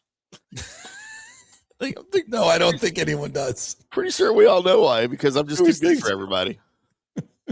No one can hang with me. David says, Tim, just worry about going to Applebee's later. No daytime outdoor games here. Yeah. Yeah. By the way, my Applebee's, and look, you guys knock on it, and that's fine. I don't really care. After 10 p.m., my Applebee's, which is a quarter mile up the road, half a kilometer up the road, as JP and I said growing up in northern Canada together. After 10 p.m., I get half-price appetizers, and I get $2 Brutus draft beers. Those are the big, tall 32-ounce for $2. Yeah. True. So there. True. I'm still I'm going to have to go to Applebee's for that cheeseburger and a plate of cheese. I've seen I just think that the greatest, and I know it's going to be terrible when I get there because it never looks like it does on TV, but I'm drawn in by a cheeseburger served in a plate of melted cheese. I just think that's just a great idea. Like, it's the greatest concept ever, right? Ever. Conceptually, it's perfect. I think I'm going to make one at home this weekend. You know what? I think I'm going to do that. Oh, like that's I need easy, just get a nice plate and just melt the cheese in there and then just dip your cheeseburger in it. And my kid, Eli, my 17-year-old, every time he sees that commercial, he's like, "Dad, why are we not already right now? Like, what so what are we doing wrong?" What kind of cheese do you use? It looks like a milky white cheese. I think it's just their queso that they serve. It's queso. Yeah, that's what it looks like. So it's the queso, and then you dip the burger into the. Oh, yeah. Again, conceptually, it's perfect. Yeah, It's execution-wise, I'm concerned about. Yeah, 100%. Disney. Thomas says Disney couldn't get rid of the Angels fast enough. They lost $17 million a year. Orlando Disney does not want its tourists out of the parks. Exactly. Like I think somebody mentioned, it might have been Hagen who mentioned that Disney and Universal would be all about the baseball stadium. No, they won't. That's competition for their parks. And what Disney wants in Orlando, Disney gets. So maybe that's why the public officials in Orlando aren't doing cartwheels about baseball. I'm telling you, people, stop talking about Orlando. And the only reason Hagen brought it up is to put some urgency into the council. So let's not fixate on Orlando. Let's fixate on Hillsborough County and Tampa and getting the deal done. Okay? Brody, stop making videos about Orlando. God damn it. Scary. Yeah, you're Brody Brazil. You're not Brody Orlando. Right. Have that talk with him. Good morning to you, Michael LaRue. Said, my guess is Light called Monken first to see if he wanted the job before offering it to Robinson. Then he probably called Baker to get his input on Robinson versus the other candidates. So, so Robinson left, went to the airport, and then they called him back and brought it back, and they could negotiate it into the night, and they got the deal done. So, and Baker signed off on it. I guess there's some thought here. I guess Rick Stroud on his podcast, him and Tom said that Baker is the reason that Bowles is still here. Oh, I can't imagine that. I'm not I don't saying want to doubt reporting, but no, I don't think that. I don't think it was. Yeah, here it is. Joel Forsland said Stroud and Tom Jones suggested on Stroud's podcast today that the Bucs may have kept Bowles because of Baker. Maybe Baker didn't want him gone. They accommodated Baker for Robinson. So they're suggesting it. They're not reporting that. No, they're not reporting that, but suggesting it. I don't think Baker went to the Glazers and said, "Hey, we got to fire Ty Bowles." But I also don't think, if the Glazers went to Baker and said, "Hey, we're thinking about making a change," I'm not sure he's going to throw a fit. I mean, if players are talking about the practices not being good enough and being soft, you don't think the competitor that we know Baker would be one of those proponents of tougher practices for sure. Mm-hmm. Yeah. Again, this is just me reading the tea leaves. I have no idea. I'm not saying Baker doesn't like Bowles. I'm not saying any of that. I think they probably get along great. But if the Bucs went to him and said, "Hey, we're going to hire Mike McDaniels as the head coach," you think Baker would be, "Oh no, we can't get rid of Todd." No. I don't see that. I don't see that at all. But I could be wrong. Yeah. Danny Boy says, "Did you hear Jane Castor's comments on parking in the new Rays ballpark if it happens?" Basically, she said Tampa has long experience dealing with this, and basically it would be no big deal. Yeah, she said, basically, listen, we have 50 years of experience moving cars in and out of that area. We know how to do it, and that's for football games at 65. She basically said exactly what I've been saying for months about this particular spot. It's one of the great reasons you like that area, because you have 50 years of data that tells you can get in and out of there really, really easy. So, I mean, that's one of the great parts about the infrastructure argument is exactly how this works. The traffic patterns, we figured it out. There's a lot of surface roads. People know how to get in and out of there. They know the traffic patterns. They do it really, really well. And baseball crowds are half what football crowds are. So, yeah, it's one of the reasons that's a really, really good spot. Yeah. All right. You want to talk some basketball? Let's talk some hoops. Yeah. I said, I see Dante in his chair getting up to go get coffee and then coming back. Sorry. I said he's there. I'm going to keep him waiting. Dante Marchitelli joining us here, Orlando Magic basketball broadcaster who's been doing a great job. Love watching you guys. We get to watch you locally now on MOR TV, Dante. So welcome to the show. Thanks for joining us. Oh, I can't hear you. Uh-oh. I can't hear you. Are you on mute? Are you? No, Not on our end. He's not. no, he's not on mute. All right. All right, Dante. Do the old, we do this all the time on the air. Don't worry about it. Go out and come back in and reset. Yep. That always seems to work. So try that. Yep. In fact, let's take a quick break. Want to do a break? Take a quick break. And then we'll come back on the other side. We'll make sure everything's buttoned up, and we'll talk some Orlando Magic basketball. And we'll ask Dante about this whole baseball thing, since he's been a lifelong Orlando resident and I sports. want to ask him if he thinks Shaquille O'Neal's going to have a good career in the NBA. All right, back in 3 with Dante. Stay with us. Italiano Insurance would like to congratulate the Bucs on their 50th anniversary season. And you know what? We've been here for every season and then some, over 60 years in business. We've seen some smart coaches with great game plans, but if you don't have flood insurance or business insurance, that's a terrible game plan. That could ruin you financially. You don't want to take that L. So call 813-877-7799 and let their friendly agents quarterback your insurance and save you big money. Italiano also sponsors our FSU report every week, so go Noles.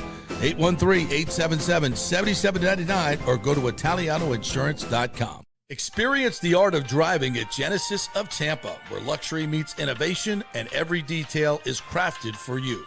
From the bold G70 to the refined GV80, Genesis delivers power, elegance, and technology years ahead of its time. Book service online, and our Genesis Experience advisors will pick you up and drop off your vehicle. If available, you can enjoy a courtesy car while yours gets a complimentary interior vacuum plus a generous offer for your trade. Every new Genesis comes with the Miracle Advantage Plan, 10 years or 250,000 miles of powertrain warranty and 4 years of complimentary maintenance. Visit us at 801 East Bears Avenue or online at genesisoftampa.com. Genesis of Tampa, luxury redefined. Sports fans, it's time to gear up. Head to fanstreamsports.com and check out our brand new merchandise store. We're talking bold t-shirts, 3/4 zips, hoodies, hats, mugs, and more. Everything you need to rep your favorite shows and your favorite crew. Whether you're rolling with the JP Peterson Show in Tampa Bay, From the Rough in Dallas, the Tim May Show featuring Clay Hall, or the Jeff Thidoff Show in Ohio, or any of our FanStream Sports original programming, we've got the perfect look for game day and every day. So don't wait. fanstreamsports.com. Click merch and grab your gear now. Wear the stream, live the stream, fanstreamsports.com. Hey, kick off the new year by impressing her with a real diamond, a natural diamond from Golden Diamond Source. Don't start with a fake diamond, guys. That's a really, really bad idea. And if you're ready to pop the question, find the perfect engagement ring at the Golden Diamond Source, just like I did, just like Nick did. It is the best selection, the best staff, the best everything. And discover the new Emily collection by Emily Johnson Weintraub, a sleek and modern jewelry line that makes everyday gifts absolutely extraordinary. And by the way, gold prices have never been higher, so turn that old unused gold into cash or a stunning new piece. Just take it on down to the Golden Diamond Source and trade it in. Lots to get done at the Golden Diamond Source this new year. Start with an engagement ring from the greatest, the Golden Diamond Source. 3800 Omerton Road, always online at the Golden Diamond Source. It's the love you give only at Golden Diamond Source. JP here for Riveters, our new official sports bar and grill of the JP Peterson Show. And just like our show, no BS, no corporate chain feel, just amazing, authentic folks serving great comfort food in a casual atmosphere at unheard of prices. Riveters is located just south of Raymond James and Steinbrenner Field on Dale Mabry, walking distance to the park. So free parking, great place for pregame and postgame.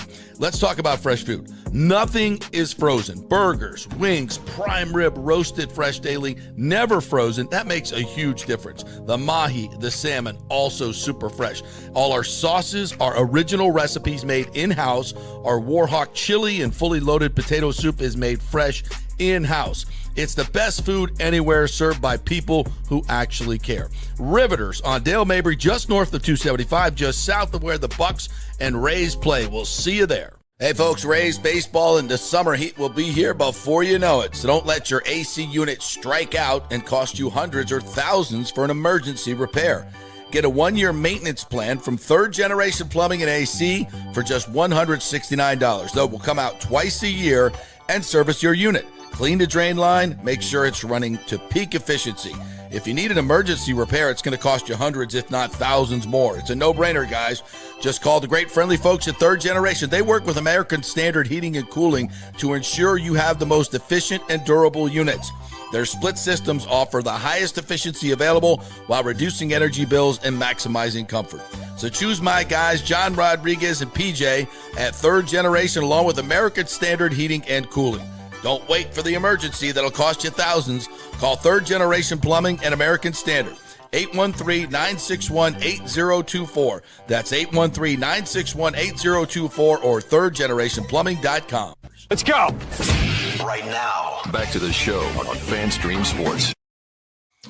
All right, welcome back to the JP Peterson Show. We'll get back to your comments and talk a little football at the end here. But first, let's talk some Magic basketball. We'll try it again. Dante Marchitelli, Orlando Magic basketball. Are you there? I'm here. Can you hear me now? Yes. There it is. The old reset. The old reset. Now we're good to go. Works every time, Dante. You know, reboot everything. Might need to reboot that Magic defense. Professional segue right there. That's what I just did. All done. Right. What now? Great trip to Europe. We'll talk about the details in a second. I hope you enjoyed that. But the jet lag last night against the woeful Hornets. Whoo, that was a tough one. We wouldn't want to talk Magic basketball all year. We get you on, and they did that to us last night. What the hell's going on here? Not fair, JP. Not fair. Nope. Well, you know what's funny? Well, not funny, but it happened to Charlotte the game before. So the very night before, Charlotte came back on a West Coast trip, played the Cleveland Cavaliers, and they were down 27 in the first half. Yeah. And same thing, jet lag, just running in mud, and that seemed to be our problem last night. Unfortunately, our schedule has been so difficult that we've had a few games like that. We've had some games where we've come back from a long trip, and then you just feel like you're running in mud.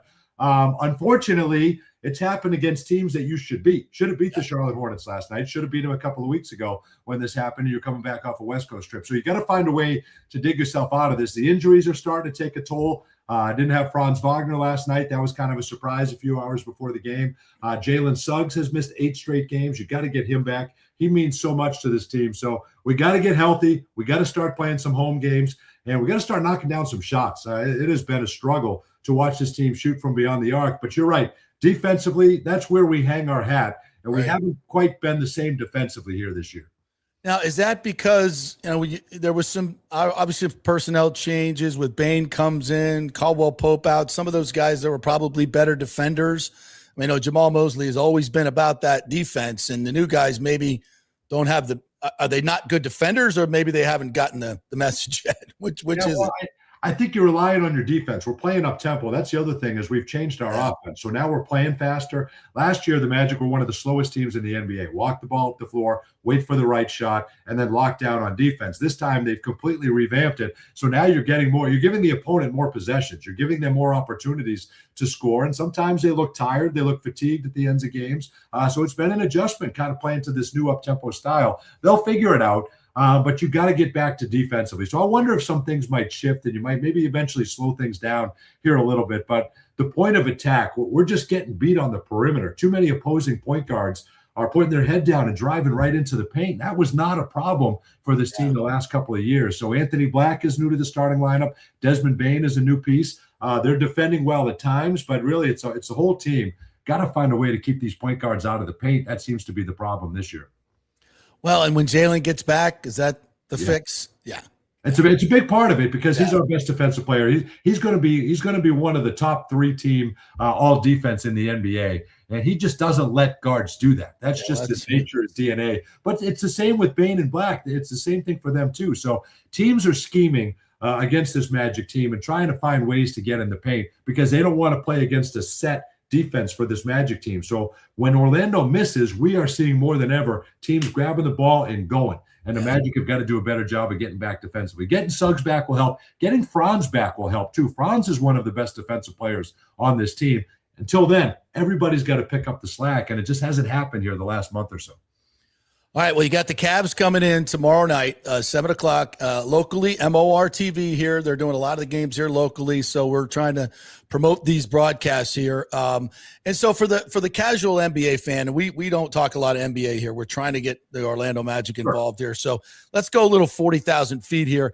I've been to a couple games the last 3 years, actually more than that, and I think the atmosphere there is just fantastic. You guys do a great game production.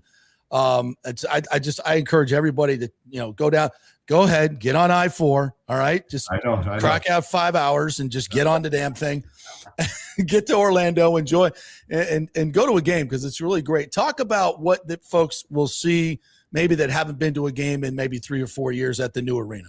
Well, it's what you said. It's a terrific atmosphere. It's a night out. If it's a date night or bring the family, you can find the right game, the right price point that matches you. You can pretty much every game. There's tickets that are available, reasonable for an entire family. Very reasonable. So come check it out. And you're right, nonstop action, nonstop entertainment. Even if you're not a huge fan of the game or don't know the NBA. Case in point, JP, last night was Brazilian night, right? So we had 5,500 Brazilian fans in the building. And it's a great atmosphere. A lot of them are new to basketball.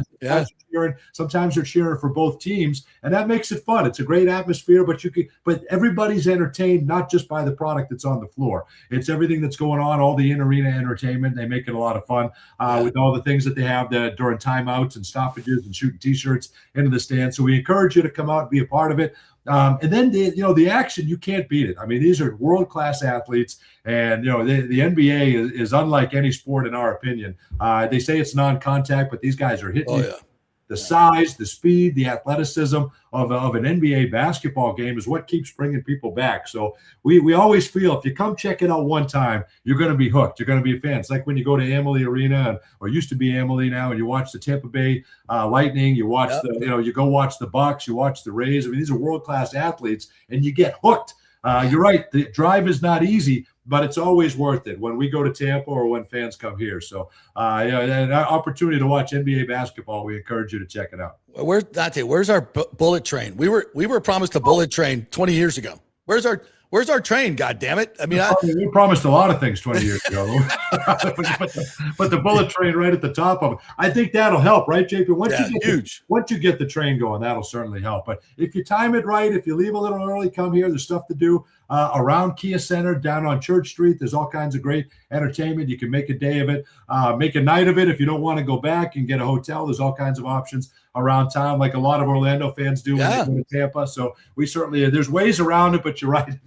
If you can navigate the traffic, it's certainly worth the wait at the end. No, and I'm with you, because listen, we have technology now that actually helps us, and that's Waze and Google Maps. And I'll just tell you right now, leave early afternoon. And Saturday actually is not bad at all. You can leave tomorrow anytime you want. Get there a little early, just like Dante said. There's so much to do around there, and parking is easy. By the way, if you're thinking about it, it's really, really easy. So I highly recommend it. It's a fun night. If you're going to watch it on TV, it's going to be tomorrow night. It'll be good as well.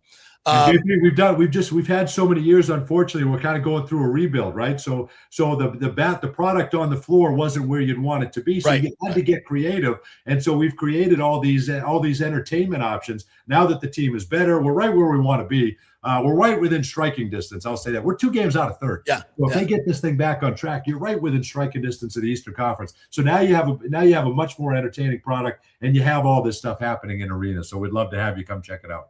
Absolutely. And this is an aside. I just got to get your take on this, because you've been in Orlando with the Magic forever. You know the landscape there better than anybody.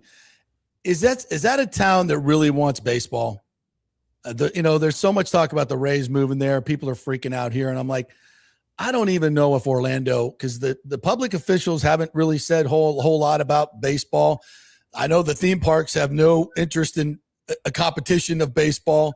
Is there really a thirst for it there? What's your sense? It feels like there is, JP, and I don't think anybody wants to take anybody's team. I just think it'd be great to have that as an option here in town. And I know a lot of people that make that drive over to St. Pete, and I'm one of them. Grew up in Boston, so When the Red Sox come to town, I'm one of those people that drives over. I'm not an obnoxious one, but I come watch the Red Sox.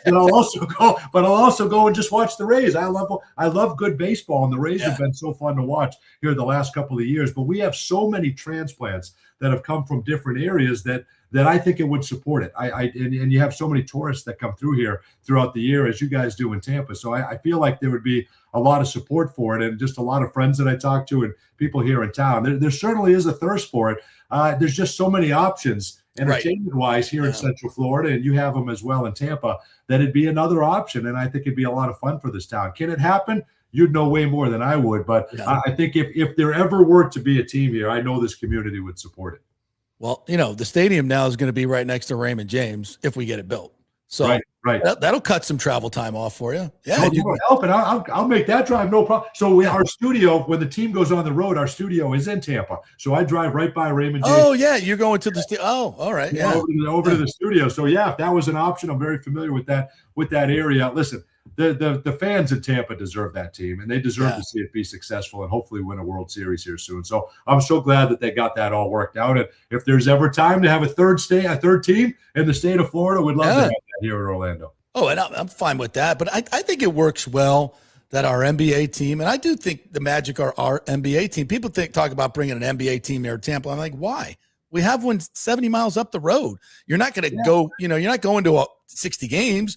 You want to go to 5 or 6, get on I-4 or someday the Bright Line and go to Orlando and watch them. That's our NBA team, our baseball team, football, because there's so many Orlando fans that are Bucs fans and Lightning fans because of Solar Bears. I mean, I think we worked well together. I was making this call for unity in the community in St. Pete and Tampa, but I bring Orlando into it as well because I live in Orlando on the weekends. So I'm back and forth all the time, and we have so much in common.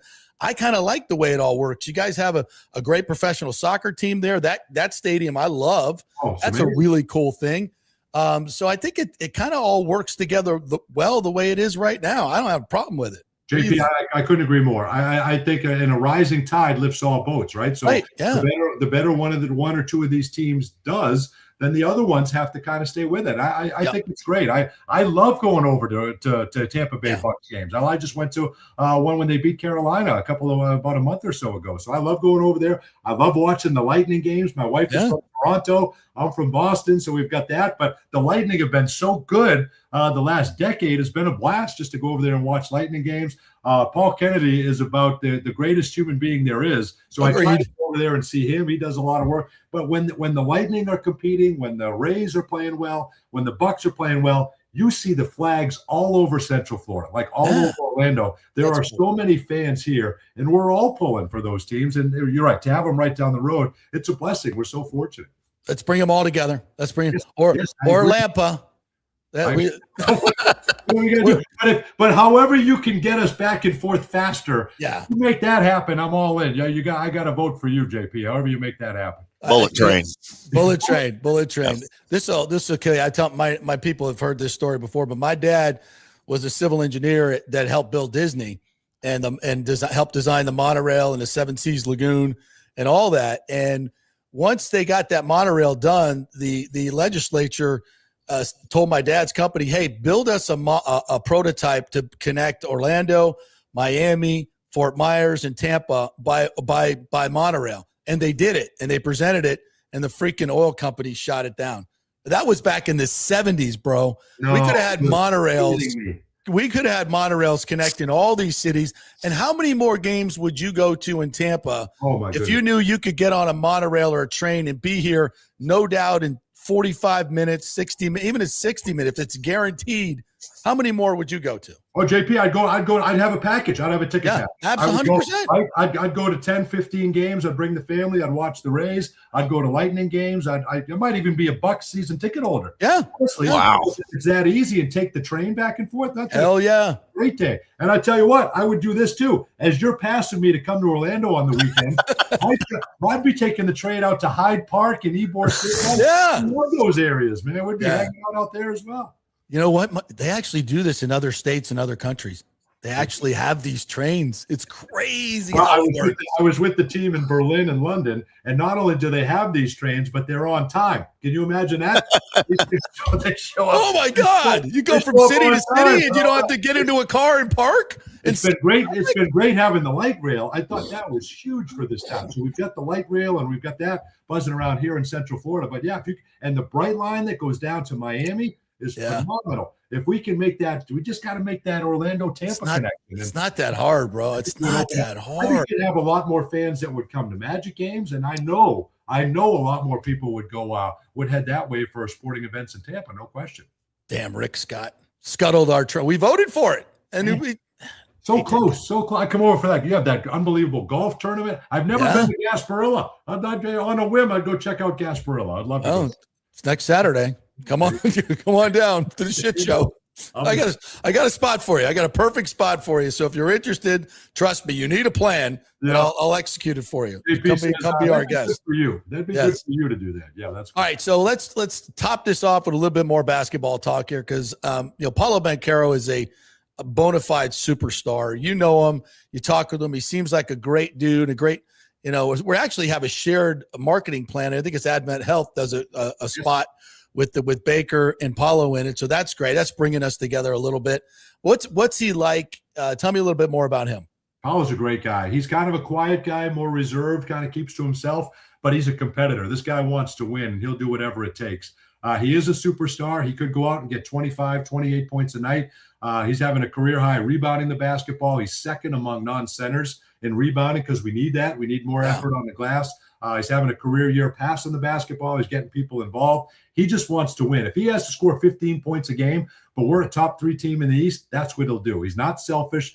He's about his teammates. He's about the right things. He's about this community, which I think is awesome too. He badly, badly, badly wants to have a successful winning product here in Central Florida. And I think that's awesome. I think that's great for our fans here. He's loyal. All of his friends that he's kind of grown up with and his family. I mean, he's a big family guy. So he's about the right things. And I think if you're a sports fan and you're looking for one of these stars to kind of idolize or emulate, he's the guy. But he's a tireless worker, JP. I mean, this guy puts in the work, hours in the gym. Season ended. I think he took about a week off last year, and he's right back in the gym. He plays nonstop. He eats, lives, and breathes basketball. So I think that's what makes it so much fun to have him here. That's what I think. That's why he's got such a great following. Played at Duke, so you have all those Duke Blue Devil fans. They're going to follow him as well. But I think more than anything, to have a superstar that's about the right things and leads by example, we're very fortunate to have Paulo here in Central Florida. Yeah, and this is a big game Saturday night, just in terms of the East, right? With the Cavs coming in. Yeah. It is. And the last time they struggled and kind of got beat bad by Charlotte coming off a long road trip, they came back the very next night, beat Nikola Jokic and the Denver Nuggets. So I think that's what we're expecting. They didn't have their legs last night, so let's bounce back, get a good practice in here today, play a Cleveland team who you're neck and neck with in the standings. This is a big game when you look at playoff positioning here down the road, not to mention 2 years ago, the Magic took Cleveland to Game 7 in the first round. That's the other thing about Paulo. When the lights shine the brightest, when the biggest stage, the playoffs, Madison Square Garden, Los Angeles, whatever the case may be, he plays his best. He's a gamer, and he brings it on the biggest game. So no question, he'll be ready to go here tomorrow. Hopefully we get some good news. Maybe you get Jalen Suggs back. He's very close, and that would be a nice addition here tomorrow as well. But it's a Cleveland team that's going to try to kick Orlando while they're down a little bit, and it's a Magic team that desperately wants to get back on track here, and hopefully can bounce back against Cleveland. It'll be a great atmosphere for anybody that's interested in coming on down here. Would love to have you. You know what? I think I'm going to be over there tomorrow, so I think we might come to the game tomorrow night. I got you covered. Me into it. Let me know. You let me know. We'll get you taken care of. We'll get you squared away, and I don't know if I'll even do my best, see if I can get a T-shirt shot at you. We'll see what we can. Wow. Whoa. It's up to you to catch it. It's up to you to catch it. I can get one sent your direction. Best hands in the history of South Broward High, baby. Ooh, I like that. Very good. Dante, thanks so much. We'll be watching for you guys. Great broadcast. I really enjoy watching you guys and the team as well. Saturday nights, MOR TV here locally, 7 o'clock. It's the Cavs. And you might even see me standing next to Dante in the arena. Absolutely. So right there. Getting T-shirts shot at your face.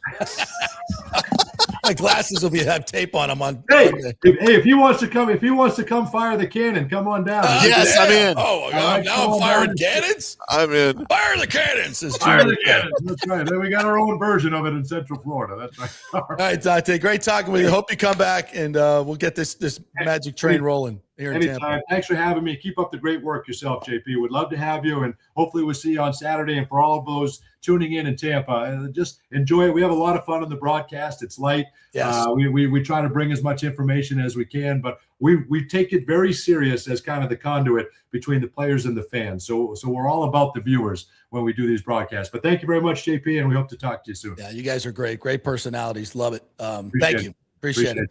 There you go. All right. That was fun. That was really fun. We're gonna. How many Petermans would line up to shoot a T-shirt at your face? At my face.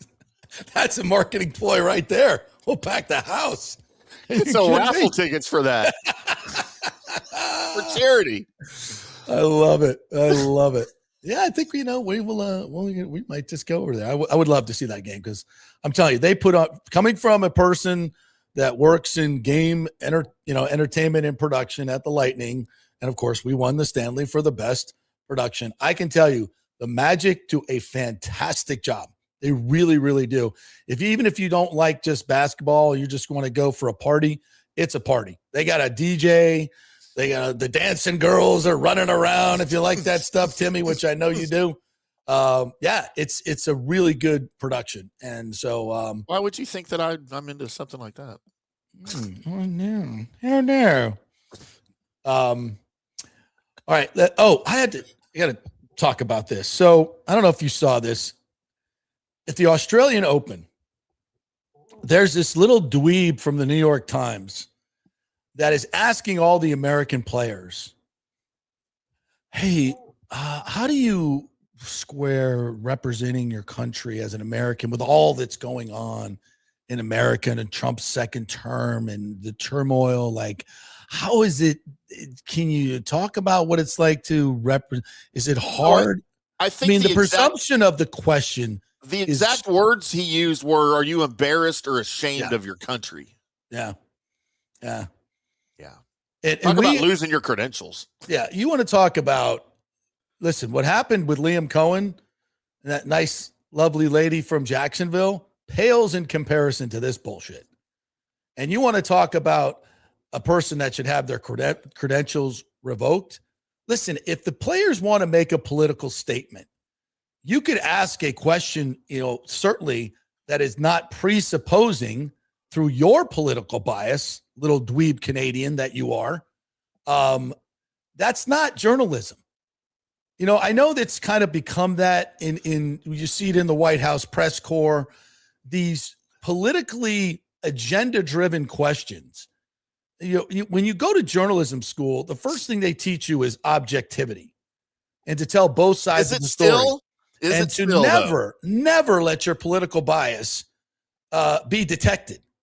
I mean, you guys might not know this, but back in the day, nobody knew how Walter Cronkite voted. Nobody knew what his politics were. And that's the way it's supposed to be. Now, this jackass. He covered all the politics, too. Yeah. This jackass is going in there. And why there's not an uproar about this guy getting his credentials revoked, I don't know. Because that's just disgusting, and it doesn't matter what side of the aisle you're on. If it were reversed, I would be like, yeah, I don't. If a player wants to talk about it, you can ask a simple question. Do you have a, obviously you're representing a country in these you're playing under a flag. What are your thoughts about that? Simple as that. You don't have to make any and first of all, I don't need you talking about politics. To me, that's even inappropriate in that setting. Yeah, I agree. A freaking major. But to make a political statement during your question, and I mean, just get out of here with that. And the New York Times and the Athletic should be ashamed of themselves because that's not what sports is about. Let's keep the thing. And that dude. And you know what? I would send that message not just to journalists, but I would send that message to athletes. No one cares about your political standing in your country or anyone else's. We are here to watch you play tennis. We are here to watch you play golf. We are here to watch you play football, whatever. I don't need to hear about your political statements. That's not why I like you or why I don't. That is not the place or the time. These athletes have a tremendous platform on their social media, right? A tremendous platform. And I've always said, I want, if an athlete wants to have a political stance and use his platform I have no problem with that. Yep. But it's time and place. Yep. You can let's keep it to your Instagram. So if people follow you for who you are and your personality, they can get that.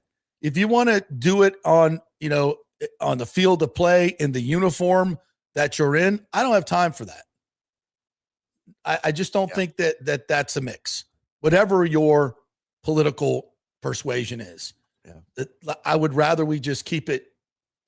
Now there's a difference to me between nationalism. If you want to run out of the tunnel with an American flag, I think that's cool. We want to do the national anthem. That's cool. That's fine with me. You're basically watching the Olympics. Yeah. The other day at the national championship game the other day, they showed one shot of Trump during the national anthem, and that was it. Yep. I think it's acknowledge that the president's here. We don't need to see it. That's it. As much as and thank you ESPN for not showing me Michael Irvin all night. And they pretty much tried to keep him out of the coin toss as well, and I appreciate that. Let's keep hard. the thing. Yeah, exactly. I'm like, is somebody going to tell Michael Irvin he's not playing tonight? So probably could have. Yeah, the less politics in our sports, the better. And that's leading questions like that should definitely equal credential revocation. Permanent. Yeah. As far as that goes. Yeah.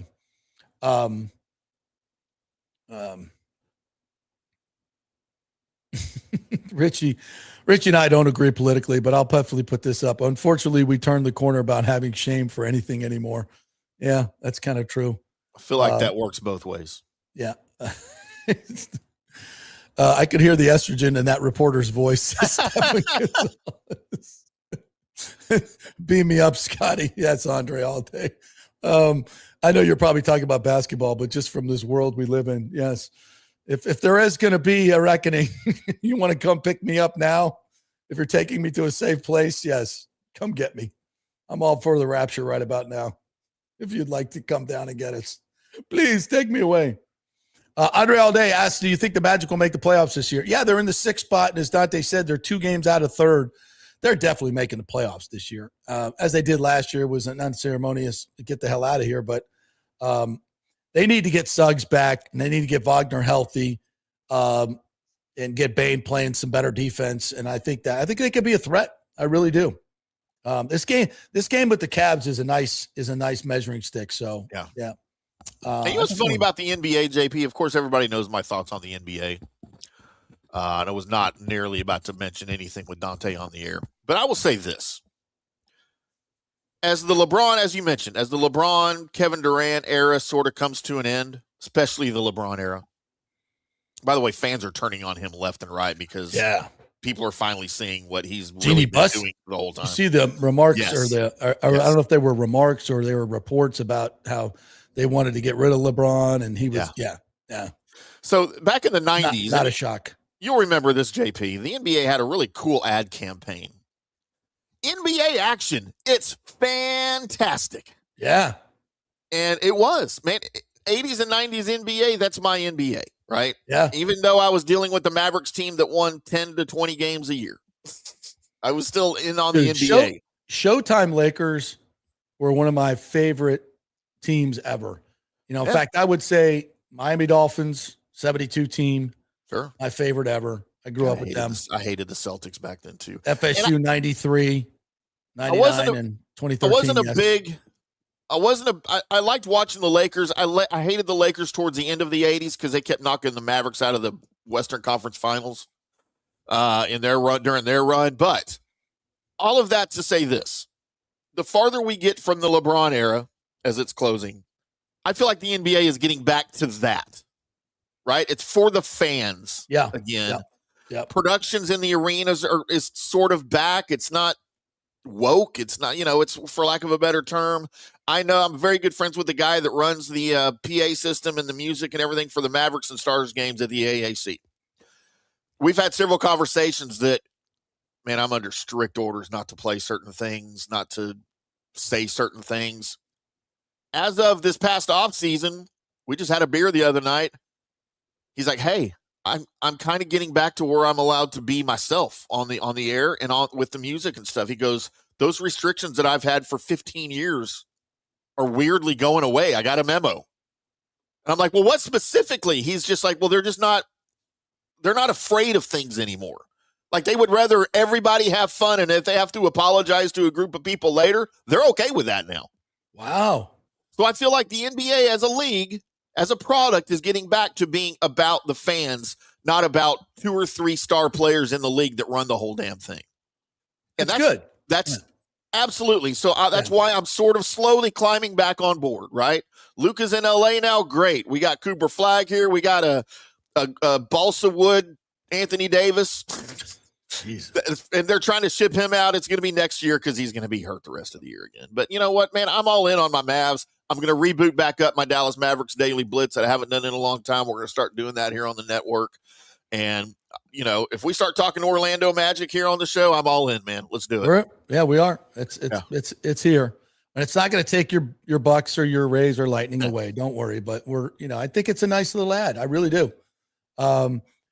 Andre Alday says, if push comes to shove, a Tampa or Hillsborough politician will be in favor of using public funds for the new Rays stadium. Yes. Listen, and this is where I think this is going, folks. And this is why I've been on this since day one. Follow the money. Look, it's always been a better idea for this team to be in Hillsborough County. Hell, when the Rays were first born, Major League Baseball, Bud Selig even let it slip out and said, yeah, eventually the stadium will be in Tampa. We all knew that the Tropicana Field was an obsolete stadium in an obsolete location for a baseball stadium. But we did it. We got it. We got the team because it was here. 25 years, 30 years, it's going to be there. And now we move on to something more amenable to the entire area and better. It's a natural progression. It's organic. It's perfect. And yeah, it's going to be a heavy lift for the city of Tampa and Hillsborough County, but well worth it. Well worth it, in my opinion. And everything that comes along with it. The days of just building a stadium are over. It's not just what you're getting. You're getting a public area to gather. You're getting a village to bring people together, as sports does so well. And it is a public benefit. And it's going to be a fair deal, a public-private partnership that works for everybody. Everybody has to sacrifice. Everybody has to pay for it, and everybody gets the rewards. Yeah, and you read this column about, how bad it's going to be for Hillsborough College. When you talk to the people from Hillsborough College, they're like, we're getting new buildings, we're getting internships. There's going to be agreements for jobs in this area for our students. Like, why do you immediately think it's going to be a bad thing? When you write John Hill, when you write your stupid columns, let's look at the benefits for the students. Oh, and then let's not lie about it hastily prepared that only 3 people showed up. No, only 3 people cared. Maybe you're in the wrong place. Maybe most of the people see this as, oh, this is good. I don't need to come up to this meeting and bitch about it because it's all good. God, media would, can we actually report that? So, yeah, we'll close with that. Like, this is a good thing. Listen, the details are important. And until we see the funding, we can't say it's a good thing. I mean, if they come in here and they want $1 billion up front and that's the only, just like Stu, then no. And we got to let them walk. I can't believe this group has come this far and has this much support from the governor to the mayor to the city council, county, all this support. Everybody's lining up in a positive way, except for the Times. And it's not going to get done. To Andre's point, listen, when the push comes to shove, what are you going to vote? To send the Rays to Orlando? I don't think so. And this to the owners. To the owners.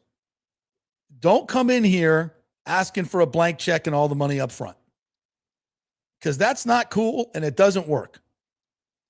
Let's make sure this is a public-private partnership over years where everybody gets paid and everybody is whole. And it's a plus for everybody. Because if it's not, then I'm not going to be for it. I'm not. And nobody else will either. So, and they know that. They know that. This is not stew. This is not stew. And we'll get there. We'll get there. All right, partner. Anything else we missed? Do you want to see this Tristan Wirfs meme? Oh, yeah. I think that we were talking about earlier. Yeah. It's just a picture of Cam Jordan with Wirfs watching TV inside his head. It says rent free. What he said was so stupid.